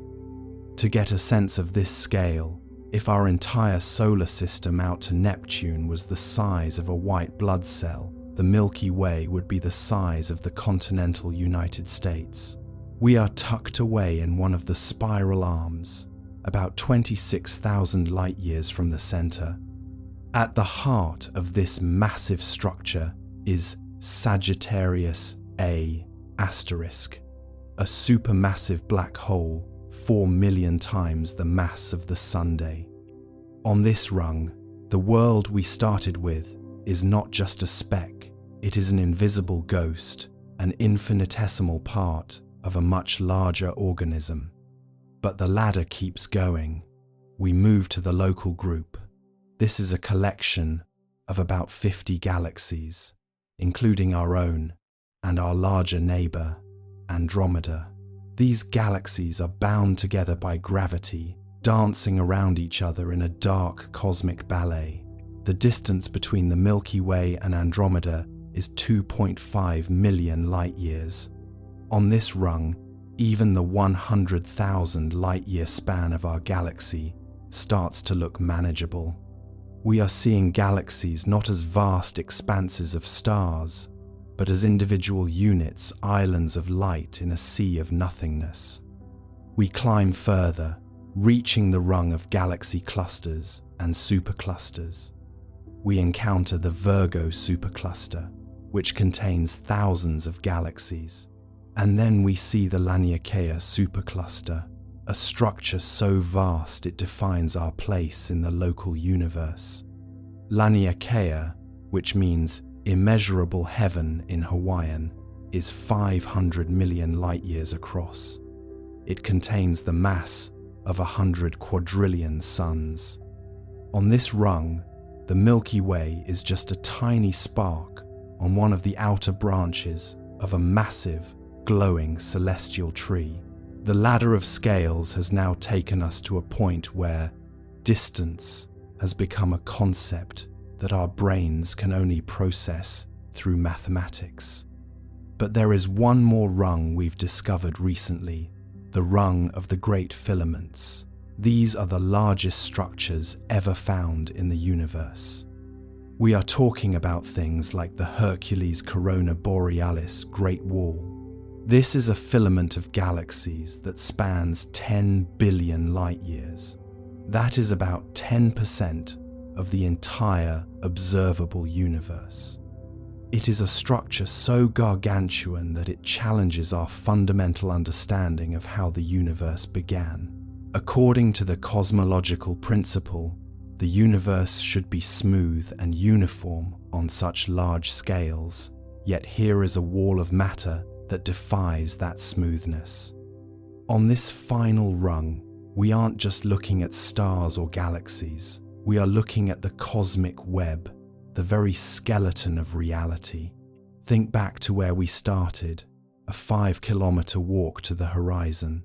We have climbed from that walk to a structure 10 billion light-years long. The ratio between a human stride and the Great Wall is almost too large to write down in zeros. This is the ladder of scales. It is a journey of systematic humiliation for the human ego, but it is also a journey of profound discovery. Every time we move up a rung, we lose something and we gain something. We lose the feeling of being the center of the universe. We lose the idea that our planet is a massive, indestructible fortress. But we gain a perspective that no other known species possesses. We gain the ability to see the long view. We learn that the universe isn't just a place where things happen. It is a structured, evolving, and terrifyingly beautiful hierarchy. This ladder also teaches us about the nature of size. Size is entirely contextual. To a mountain, a human is nothing. To the earth, a mountain is a wrinkle. To the sun, the earth is a pebble. To the galaxy, the sun is a grain of sand. And to the cosmic web, the galaxy is a puff of smoke. When we talk about the largest object ever found, like the Quipu or IC 1101, we aren't just talking about big things. We are talking about the limits of structure itself. We are asking, how much matter can gravity hold together before the expansion of the universe pulls it apart? As you use this segment in your stories, remember that the ladder of scales is the ultimate narrative tool. It allows you to move the audience from the intimate to the infinite. It reminds the viewer that while their problems feel world-sized, the world itself is speck-sized. This contrast is where the awe comes from. It's the tension between our tiny, fragile lives and the massive, ancient structures that surround us. We are creatures of the first rung, yet we have built telescopes and theories that allow us to see the top of the ladder. We may never physically leave our neighborhood, but mentally, we have already conquered the Great Wall. We have mapped the Laniakea supercluster from the surface of a small, rocky planet orbiting an ordinary star. So, when you look at the night sky, try to see the rungs. Don't just see points of light. See the depth. Unmer. See the moon just above us, the planets further out, the stars beyond them, and the faint glow of distant galaxies beyond those. Understand that you are standing on the bottom step of a ladder that goes on forever. The horizon isn't 5 kilometers away, it's 46 billion light years away in every direction. And the fact that you can even conceive of that distance means that while you are physically small, your mind is as vast as the ladder itself. We have seen the scale, we have felt the shrink. Now, in the next segments, we will look at the bridge that connects these rungs, light itself. We will see how we cross these distances not with rockets, but with our eyes. The ladder is tall, but the view from the top is spectacular. To climb this ladder of scales is to participate in a systematic dismantling of our own intuition. We start with the Earth, our human anchor, where the horizon is a mere 5 kilometers away. On this first rung, we are masters of our domain. We measure the world in footsteps and hours. But the moment we look up and contemplate the lunar gap, that 384,400 kilometer chasm, we realize that our biological yardsticks are already starting to snap. If you were to drive a car at highway speeds toward the moon, it would take you 6 months of non-stop travel.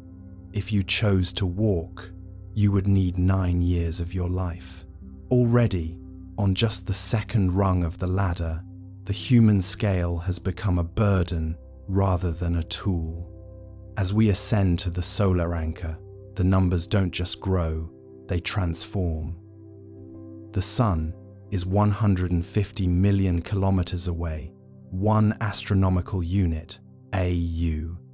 To walk this distance would take 3,500 years. We are now dealing with scales where entire civilizations could rise and fall in the time it takes to cross the gap.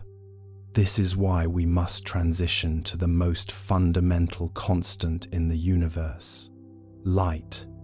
Light is the only thing fast enough to act as a bridge across these gulfs. It travels at 300,000 kilometers per second. It can circle the Earth 7 times in a single heartbeat. Yet, even light takes 8 minutes to reach us from the Sunday. When we look at the Sun, we are not seeing it as it is now, but as it was nearly 9 minutes ago. We have begun our transition from space travelers to time travelers. The ladder takes us further into the interstellar neighborhood. Here, the Sun, a star that could hold 1 million Earths, shrinks into a tiny, flickering point of light among billions of others. We find ourselves in the Milky Way, a barred spiral galaxy, 100,000 light-years across. To grasp this, imagine the entire Earth is the size of a single grain of sand. In this scale, the Milky Way would be the size of the entire United States. Every star you see in the night sky is just a local neighbor in our small corner of this vast continental structure.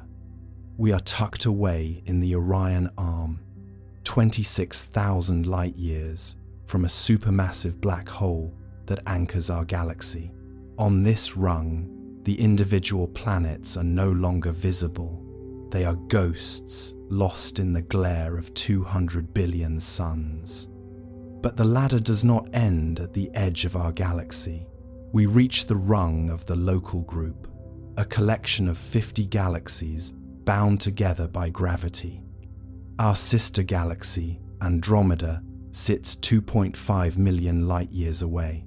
If the Milky Way is a city of light, the local group is a small cluster of towns separated by vast, dark countrysides. Beyond this lies the Virgo supercluster, a massive assembly of thousands of galaxies.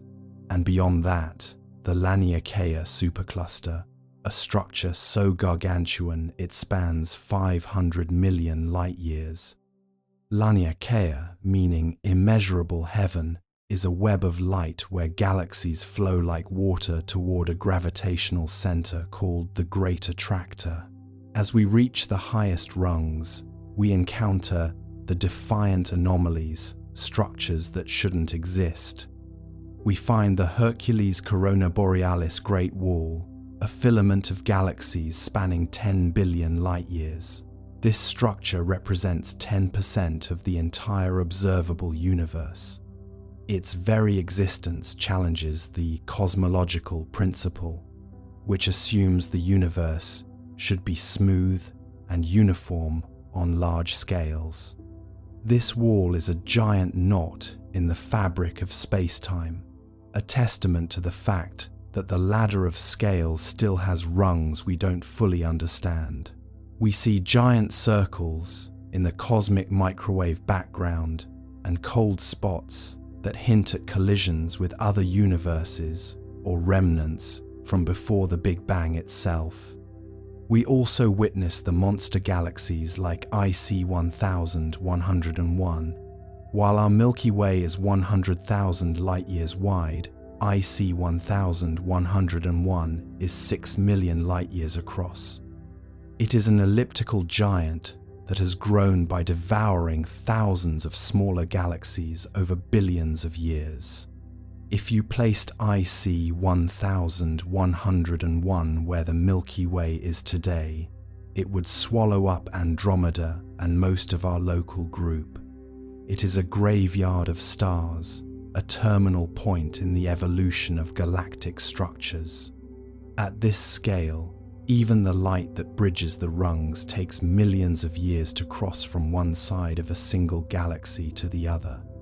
The ladder of scales reveals a universe that is a system of systems. Atoms form molecules. Molecules form dust. Dust forms planets. Planets orbit stars. Stars cluster into galaxies. And galaxies weave into the cosmic web. Imagine climbing a ladder where every new rung makes the previous one look microscopic. We begin with Earth, a world that seems enormous when you are standing on its surface, with oceans covering 71% of its face and mountains rising miles into the sky. But as we zoom out, Earth begins to shrink, not physically, but in significance. It stops being everything and becomes just one thing among many. Compared to the solar system, Earth is a speck. Compared to the galaxy, the solar system is a speck. And compared to the largest structures in the cosmos, even entire galaxies are like dust. To understand this ladder, we must first appreciate the rung we are currently standing on. To an early human, the Earth wasn't a planet. It was the floor of the universe. If you were to stand in the middle of a vast, flat plain, the horizon is only about 5 kilometers away. That was the limit of your world. Beyond that was mystery. Even today, with all our technology, the sheer physical bulk of the Earth is staggering. If you were to take a commercial flight from New York to Singapore, you would spend nearly 19 hours in the air, traveling at 500 miles per hour, and you would still only have covered a fraction of the planet's circumference. We perceive the Earth as a giant because, relative to our bodies, it is. We are 6-foot creatures living on a 12,000-kilometer sphere. But now, we take the first step up the ladder. We move from the Earth to its neighborhood, the inner solar system. As we pull away, the massive continents and vast oceans we just described begin to blur. At a distance of about 1 million kilometers, the Earth no longer looks like a world. It looks like a marble, and right next to it, relatively speaking, is the Moon. We often see diagrams of the Earth and Moon close together, but the reality is much emptier. You could fit every other planet in our solar system, Jupiter, Saturn, Mars, Venus, all of them, into the space between the Earth and the Moon, and you'd still have room to spare. This is our first lesson in cosmic scale. Space is mostly empty. Even the crowded parts are defined by the gaps, not the objects. As we continue to climb, we reach the rung of the gas giants. This is where Earth's ego takes its first major blow. Jupiter is so large that 1,300 Earths could fit inside it. If Earth were the size of a grape, Jupiter would be the size of a basketball. Saturn, with its magnificent rings, isn't much smaller. These are worlds made of gas and liquid, with pressures so intense they turn hydrogen into metal. When you look at Jupiter's great red spot, a storm that has been raging for centuries, you are looking at a vortex that is wider than our entire planet. On this rung of the ladder, Earth has transitioned from the world to a minor rocky outpost. But the ladder doesn't stop at the planets. The next rung belongs to the Sunday. Our star is a yellow dwarf, a relatively average star, yet it contains 99.8% of all the mass in the solar system. You could fit 1 million Earths inside the Sunday. If the Sun were the size of a front door, the Earth would be the size of a nickel. At this stage, the scale of the planets, even Jupiter, starts to look trivial. The Sun's gravity is the anchor that holds everything together, reaching out billions of miles to the frozen edges of the Kuiper Belt. Yet, even the Sun is just a starting point. We climb higher, and now we are looking at the interstellar neighborhood. We are no longer measuring in miles or kilometers. We are measuring in the distance light travels in a year. The Sun, which seemed so dominant, begins to shrink into a tiny point of light. It joins a crowd of other stars, Alpha Centauri, Sirius, Vega. We begin to realize that our Sun is just one of 200 to 400 billion stars in the Milky Way. On this rung, The entire solar system, everything from the Sun to the furthest comet in the Oort cloud, is smaller than a single pixel on a high-definition screen. We have reached a level where the individual planets are literally too small to see. Now we reach the rung of the galaxy. The Milky Way is a barred spiral, a vast disk of stars, gas, and dust spinning through the void. It is 100,000 light-years across. To get a sense of this scale, if our entire solar system out to Neptune was the size of a white blood cell, the Milky Way would be the size of the continental United States. We are tucked away in one of the spiral arms, about 26,000 light-years from the center. At the heart of this massive structure is Sagittarius A*, a supermassive black hole 4 million times the mass of the Sunday. On this rung, the world we started with is not just a speck, it is an invisible ghost, an infinitesimal part of a much larger organism. But the ladder keeps going. We move to the local group. This is a collection of about 50 galaxies, including our own and our larger neighbor, Andromeda. These galaxies are bound together by gravity, dancing around each other in a dark cosmic ballet. The distance between the Milky Way and Andromeda is 2.5 million light-years. On this rung, even the 100,000 light-year span of our galaxy starts to look manageable. We are seeing galaxies not as vast expanses of stars, but as individual units, islands of light in a sea of nothingness. We climb further, reaching the rung of galaxy clusters and superclusters. We encounter the Virgo supercluster, which contains thousands of galaxies. And then we see the Laniakea supercluster, a structure so vast it defines our place in the local universe. Laniakea, which means immeasurable heaven in Hawaiian, is 500 million light-years across. It contains the mass of 100 quadrillion suns. On this rung, the Milky Way is just a tiny spark on one of the outer branches of a massive, glowing celestial tree.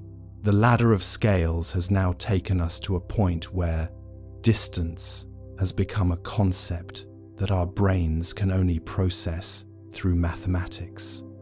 But there is one more rung we've discovered recently, the rung of the great filaments. These are the largest structures ever found in the universe. We are talking about things like the Hercules Corona Borealis Great Wall.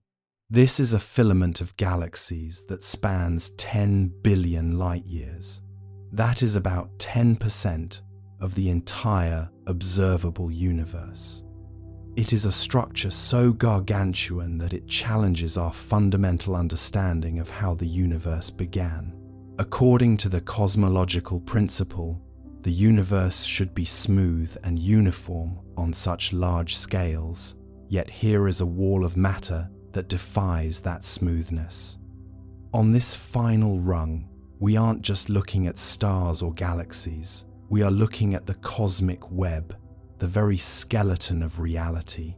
Think back to where we started, a 5-kilometer walk to the horizon. We have climbed from that walk to a structure 10 billion light-years long.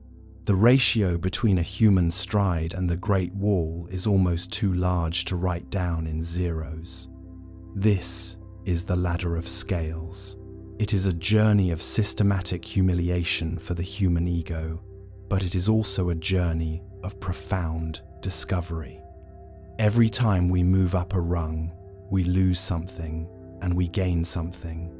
We lose the feeling of being the center of the universe. We lose the idea that our planet is a massive, indestructible fortress. But we gain a perspective that no other known species possesses. We gain the ability to see the long view.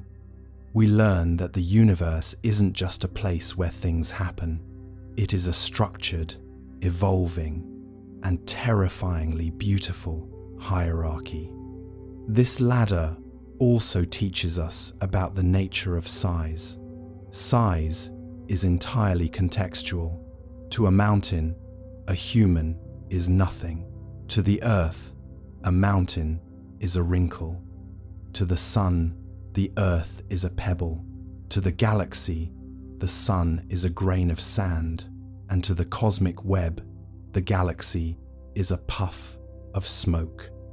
When we talk about the largest object ever found, like the Quipu or IC 1101, we aren't just talking about big things. We are talking about the limits of structure itself.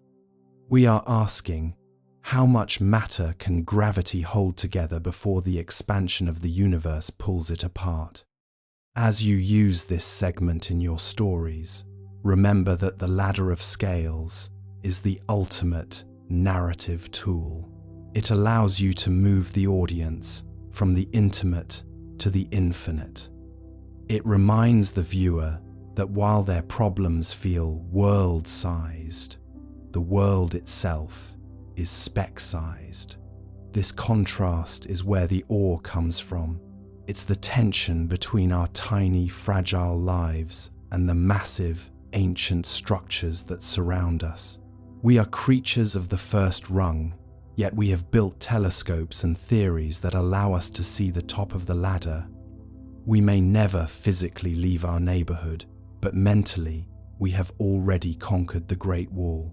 We have mapped the Laniakea supercluster from the surface of a small, rocky planet orbiting an ordinary star. So, when you look at the night sky, try to see the rungs. Don't just see points of light. See the depth. Unmare. See the moon just above us, the planets further out, the stars beyond them, and the faint glow of distant galaxies beyond those. Understand that you are standing on the bottom step of a ladder that goes on forever. The horizon isn't 5 kilometers away, it's 46 billion light years away in every direction. And the fact that you can even conceive of that distance means that while you are physically small, your mind is as vast as the ladder itself. We have seen the scale, we have felt the shrink. Now, in the next segments, we will look at the bridge that connects these rungs, light itself. We will see how we cross these distances not with rockets, but with our eyes. The ladder is tall, but the view from the top is spectacular. To climb this ladder of scales is to participate in a systematic dismantling of our own intuition. We start with the Earth, our human anchor, where the horizon is a mere 5 kilometers away. On this first rung, we are masters of our domain. We measure the world in footsteps and hours. But the moment we look up and contemplate the lunar gap, that 384,400 kilometer chasm, we realize that our biological yardsticks are already starting to snap. If you were to drive a car at highway speeds toward the moon, it would take you 6 months of non-stop travel. If you chose to walk, you would need 9 years of your life. Already, on just the second rung of the ladder, the human scale has become a burden rather than a tool. As we ascend to the solar anchor, the numbers don't just grow, they transform. The sun is 150 million kilometers away, 1 astronomical unit, AU. To walk this distance would take 3,500 years. We are now dealing with scales where entire civilizations could rise and fall in the time it takes to cross the gap. This is why we must transition to the most fundamental constant in the universe: light. Light is the only thing fast enough to act as a bridge across these gulfs. It travels at 300,000 kilometers per second. It can circle the Earth 7 times in a single heartbeat. Yet, even light takes 8 minutes to reach us from the Sunday. When we look at the Sun, we are not seeing it as it is now, but as it was nearly 9 minutes ago. We have begun our transition from space travelers to time travelers. The ladder takes us further into the interstellar neighborhood. Here, the Sun, a star that could hold 1,000,000 Earths, shrinks into a tiny, flickering point of light among billions of others. We find ourselves in the Milky Way, a barred spiral galaxy, 100,000 light-years across. To grasp this, imagine the entire Earth is the size of a single grain of sand. In this scale, the Milky Way would be the size of the entire United States. Every star you see in the night sky is just a local neighbor in our small corner of this vast continental structure. We are tucked away in the Orion Arm, 26,000 light-years from a supermassive black hole that anchors our galaxy. On this rung, the individual planets are no longer visible. They are ghosts lost in the glare of 200 billion suns. But the ladder does not end at the edge of our galaxy. We reach the rung of the local group, a collection of 50 galaxies bound together by gravity. Our sister galaxy, Andromeda, sits 2.5 million light-years away. If the Milky Way is a city of light, the local group is a small cluster of towns separated by vast, dark countrysides. Beyond this lies the Virgo supercluster, a massive assembly of thousands of galaxies. And beyond that, the Laniakea supercluster, a structure so gargantuan it spans 500 million light-years. Laniakea, meaning immeasurable heaven, is a web of light where galaxies flow like water toward a gravitational center called the Great Attractor. As we reach the highest rungs, we encounter the defiant anomalies, structures that shouldn't exist. We find the Hercules Corona Borealis Great Wall, a filament of galaxies spanning 10 billion light-years. This structure represents 10% of the entire observable universe. Its very existence challenges the cosmological principle, which assumes the universe should be smooth and uniform on large scales. This wall is a giant knot in the fabric of space-time, a testament to the fact that the ladder of scales still has rungs we don't fully understand. We see giant circles in the cosmic microwave background and cold spots that hint at collisions with other universes or remnants from before the Big Bang itself. We also witness the monster galaxies like IC 1101. While our Milky Way is 100,000 light-years wide, IC 1101 is 6 million light-years across. It is an elliptical giant that has grown by devouring thousands of smaller galaxies over billions of years.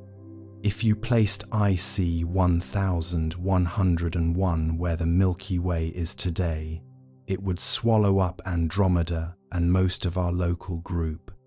It is a graveyard of stars, a terminal point in the evolution of galactic structures.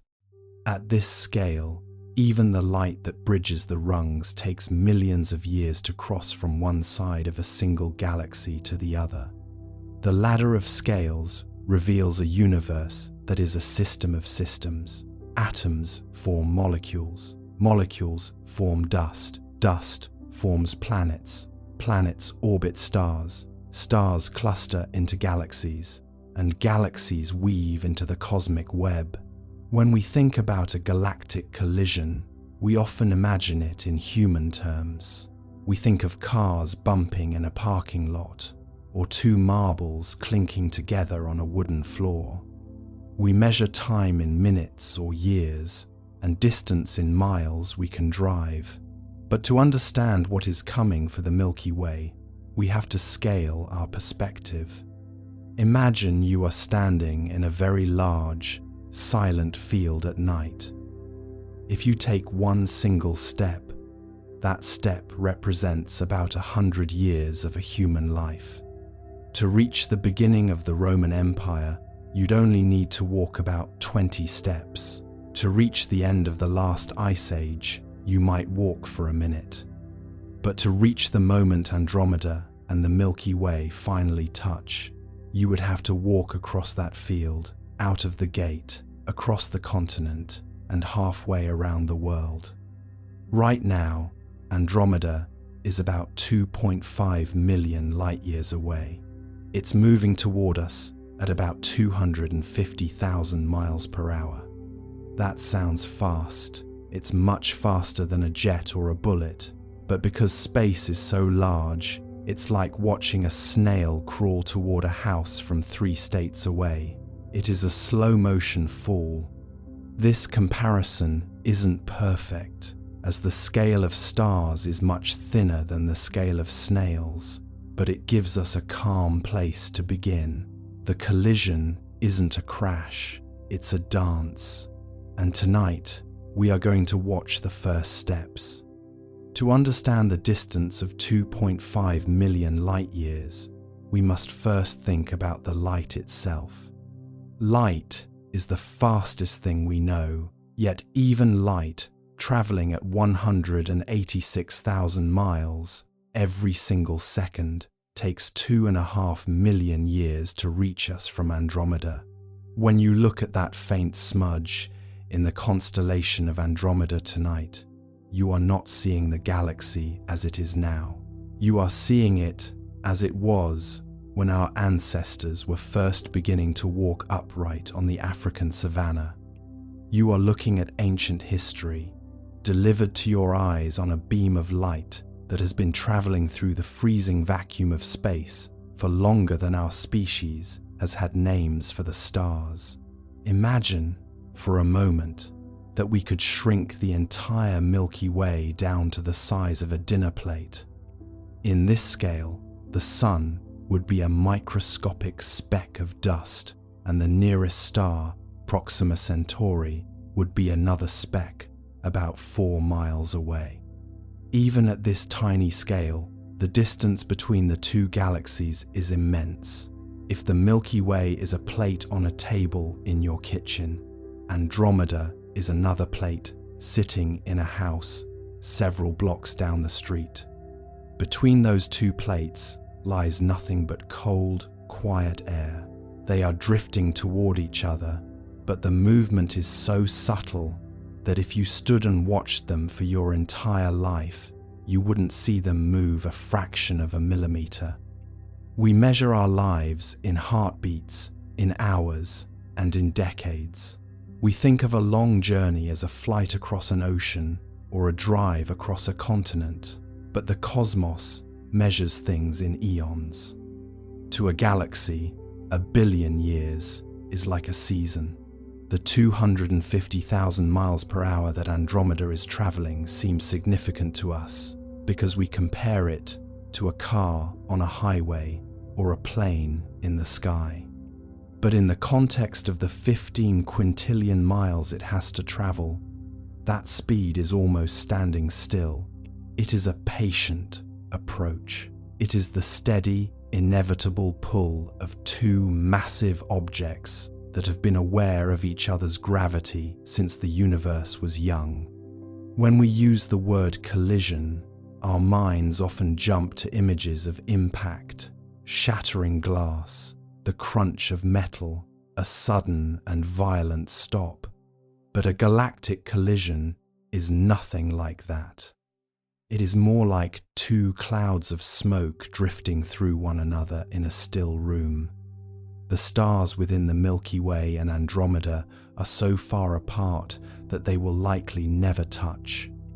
If you were standing on a planet orbiting a star in the middle of this merger, you might not even realize it was happening. You would simply notice that, over the course of many generations, the night sky was becoming more crowded, more luminous, and more beautiful. Think of a large, empty ballroom. If you put two people in that room and asked them to walk toward each other with their eyes closed, the chances of them bumping into each other are very small. Now, imagine that ballroom is the size of the entire Earth, and those two people are the only two things in it. That is the density of stars in a galaxy. They are lonely travelers, separated by such vast gulfs of nothingness that even when their galaxies merge, the stars themselves remain solitary.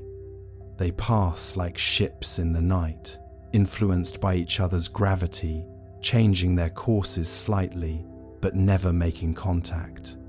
This perspective allows us to let go of the urgency we often feel when we hear about cosmic events. We are taught to think of the universe as a place of high-energy explosions and dramatic endings. But for the most part, the universe is a place of profound stillness and very slow movement. The dance between our galaxy and Andromeda has been going on for billions of years, and it will continue for billions more.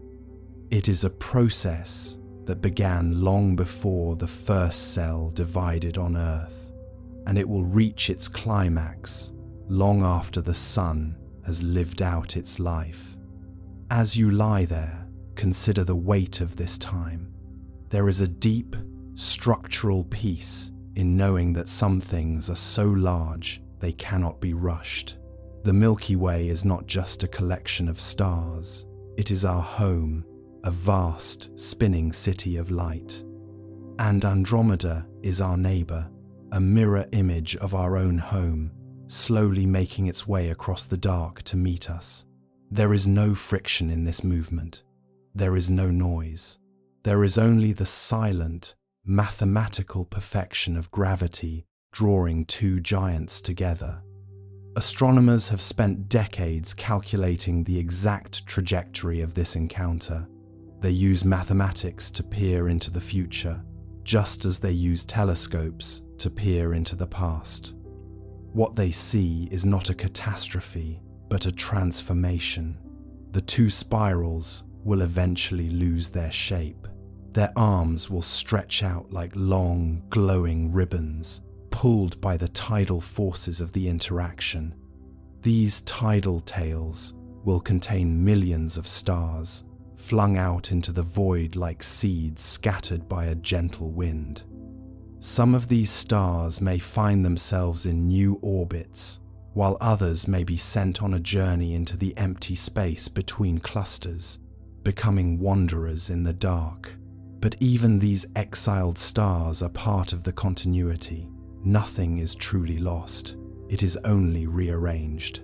The energy that moves the galaxies is the same energy that moves the atoms in your room. It is a singular, connected system.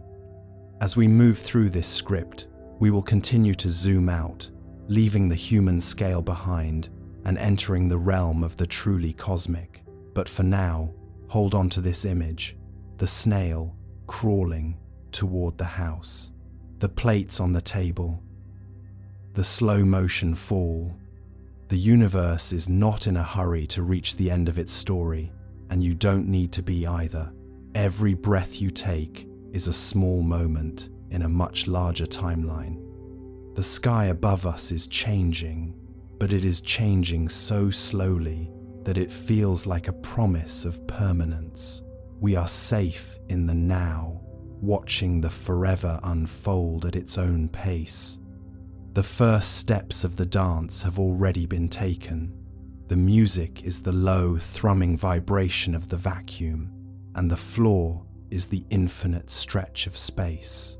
We are simply here to witness the beginning of the merger. The universe is not in a hurry to reach the end of its story, and you don't need to be either. Every breath you take is a small moment in a much larger timeline. The sky above us is changing, but it is changing so slowly that it feels like a promise of permanence. We are safe in the now, watching the forever unfold at its own pace. The first steps of the dance have already been taken. The music is the low, thrumming vibration of the vacuum, and the floor is the infinite stretch of space. We are simply here to witness the beginning of the merger. To truly grasp the patience of this process, we must look at the way gravity handles its treasures. On a human scale, if you drop a glass, it shatters in a fraction of a second. Gravity acts with a sharp, uncompromising speed. But on a galactic scale, gravity acts more like a long, slow inhalation. It is a soft, persistent pull that takes millions of years to even register a change in position. Right now, as you rest, the Milky Way and Andromeda are leaning toward each other. It is a leaning that began before the first dinosaurs walked the Earth, and it is a leaning that will continue long after the last of our monuments has turned to dust. Imagine a vast, dark ocean. Two massive ships are miles apart, engines off, drifting only by the subtle tug of the tides. From the deck of one ship, the other looks like a stationary point on the horizon. You could watch it for a day, a week, a year, and it would never seem to get closer. But the tide is patient. The distance is closing. This is the pace of the cosmic now. It is a scale of time that is so generous. It allows for the rise and fall of entire biological eras within a single inch of galactic movement. When we say we are safe in the now, we are acknowledging that the cosmic timeline provides a profound buffer against the chaos of the immediate.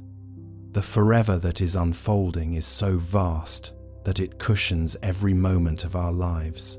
The sky you see tonight is, for all intents and purposes, the same sky that will be seen by the next 10 generations. The constellations Orion, Cassiopeia, the Great Bear are like ancient landmarks on a map that is being redrawn so slowly the ink takes millions of years to dry. This slow-motion reality is a form of protection. It ensures that the foundations of our world, the stars, the sun, the relative position of our galaxy, are effectively permanent on the scale of a human life. Scientists understand this permanence by calculating the proper motion of stars. Even the fastest moving stars in our neighborhood take thousands of years to move a distance equal to the width of the moon in our sky. To us, they are fixed points. To the universe, they are vibrating slightly, shifting and settling as they respond to the gravitational deep tissue massage of the approaching Andromeda. This comparison isn't perfect, as stars don't have feelings, but it helps us visualize the relaxation of the cosmos. The universe is not a rigid structure. It is a fluid, evolving system that moves with the grace of a cloud shifting in a summer breeze. Consider the thrumming vibration of the vacuum. We often think of space as a silent, empty void, but in the language of physics, it is a field of potential. It is the floor upon which the galaxies dance. Every atom in your body is connected to that floor. When we talk about the merger of the Milky Way and Andromeda, we are talking about a restructuring of the floor itself. The geometry of space is being warped and stretched, creating the paths that the stars will eventually follow. It is a silent, mathematical music. You don't need to hear it to feel its influence. You simply need to exist within it. Think about the first steps of this dance. In a ballroom, the first step is often the most deliberate: a bow, a meeting of eyes, a slow movement toward the center of the floor. Andromeda and the Milky Way have already finished their bow. They have been locked in each other's gaze for billions of years. Now, they are in the phase of the approach.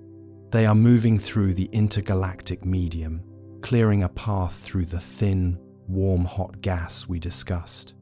This movement is so smooth that there is no friction, no heat, and no noise. It is the ultimate expression of effortless motion. As you lie there, let your own movements become just as effortless.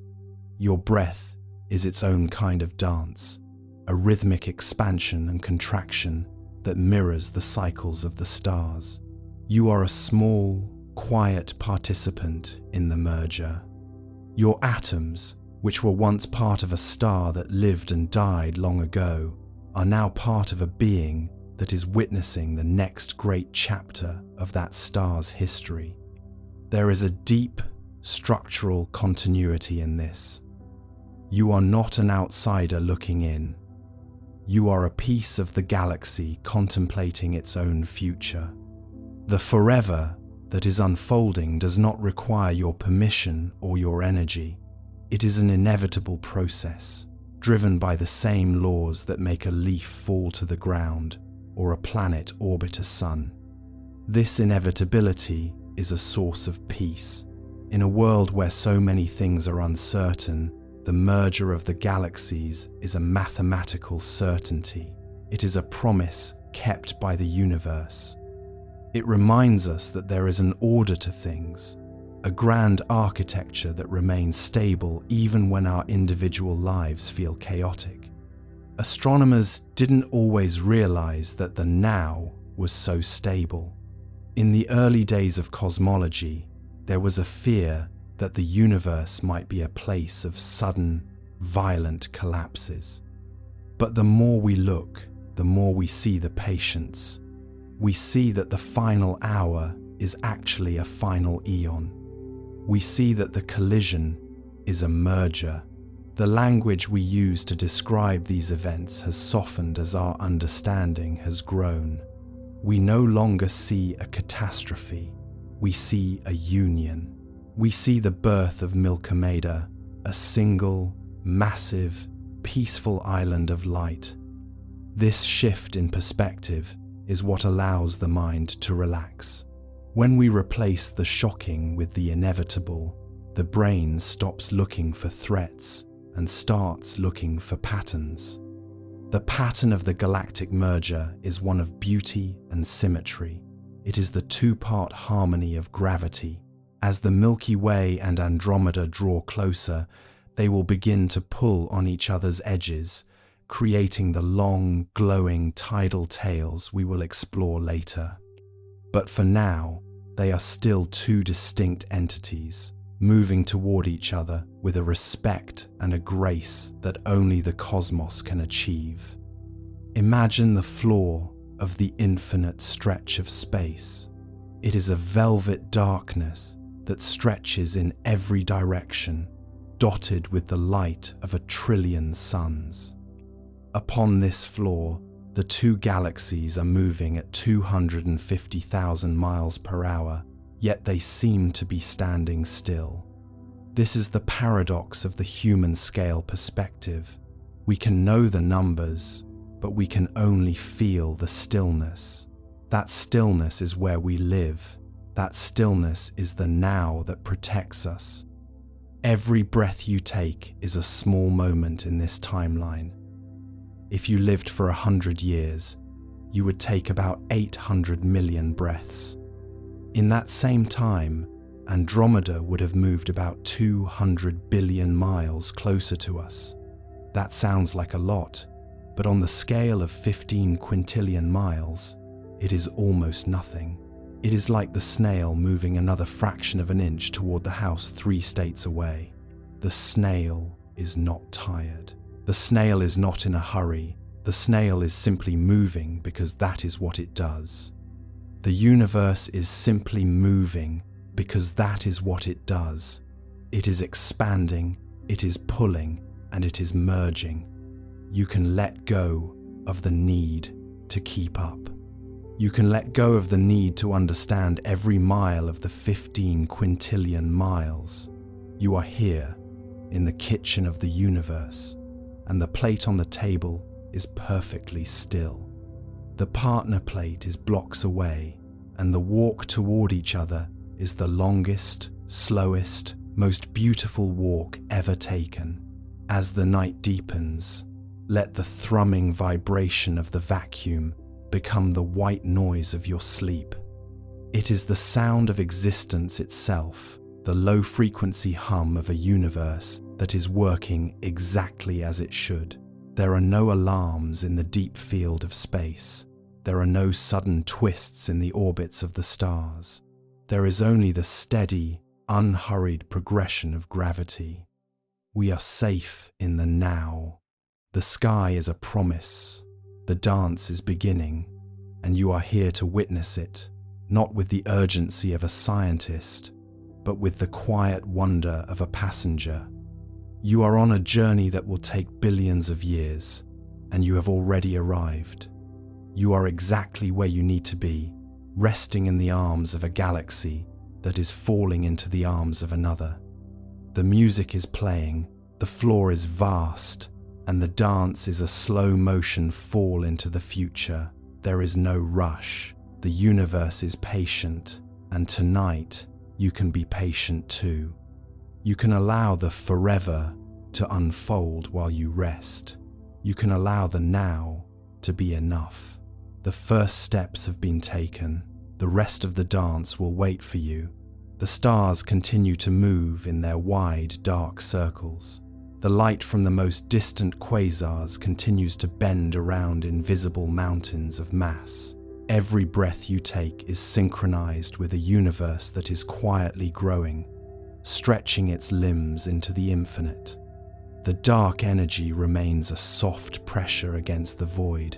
The dark matter remains a silent guardian of the spiral arms. We look out and see a few sparks, but we feel the presence of the rest. It is a texture to the night that we are only just learning to name. As the light of the stars travels across the vacuum, it encounters the influence of the unseen.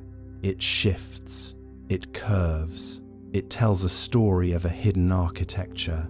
We are part of that architecture. We are the observers of the mystery. The mystery does not need to be solved tonight. It only needs to be felt. The expansion is slow. The darkness is deep. The weight is steady. The universe is whole, even in its invisibility, moving outward, past the glow of the nearest suns, into the places where the math becomes the only map we have, moving outward, past the light, into the gentle hold of the 95%. This is the region where the familiar rules of the surface world begin to dissolve into a much larger, quieter truth. You are no longer looking at the universe from the outside in. You are resting within the very center of its vast, unobservable bulk. The 95% is not a separate place. It is the texture of the space around you. It is the silence between the heartbeats of the stars. It is the deep, dark water that allows the light to float. As you drift here, let the concepts of distance and time begin to stretch. In the realm of the dark, 1 billion years is like the closing of an eye, and 1 billion miles is merely a breath. The expansion continues. It is a slow, rhythmic movement that carries everything toward a future we cannot fully map, yet it feels inevitable and right. There is a profound sense of continuity in this movement. The dark matter that held the first atoms together is the same dark matter that cradles the galaxies of tonight. It is a persistent guardian, a silent witness to every event that has ever occurred in the light. It does not judge, it does not interfere, and it does not require your attention. It simply holds. It is the gravity that says you are home, no matter how far your thoughts wander. Think of the way the deep ocean feels to a creature that has never seen the sun. To them, the darkness is not a lack of something, it is the everything. It is the pressure that defines their shape. It is the medium that carries their songs. We are like those creatures, just beginning to realize that the light we have lived by is only the thinnest layer of the reality we inhabit. The darkness is not a void, it is a plenum. It is full of potential, full of mass, and full of the energy that keeps the clock of the cosmos ticking. It is a vast, supportive presence that has been waiting for us to notice its quiet strength. As you settle further into this realization, the need for answers begins to fade.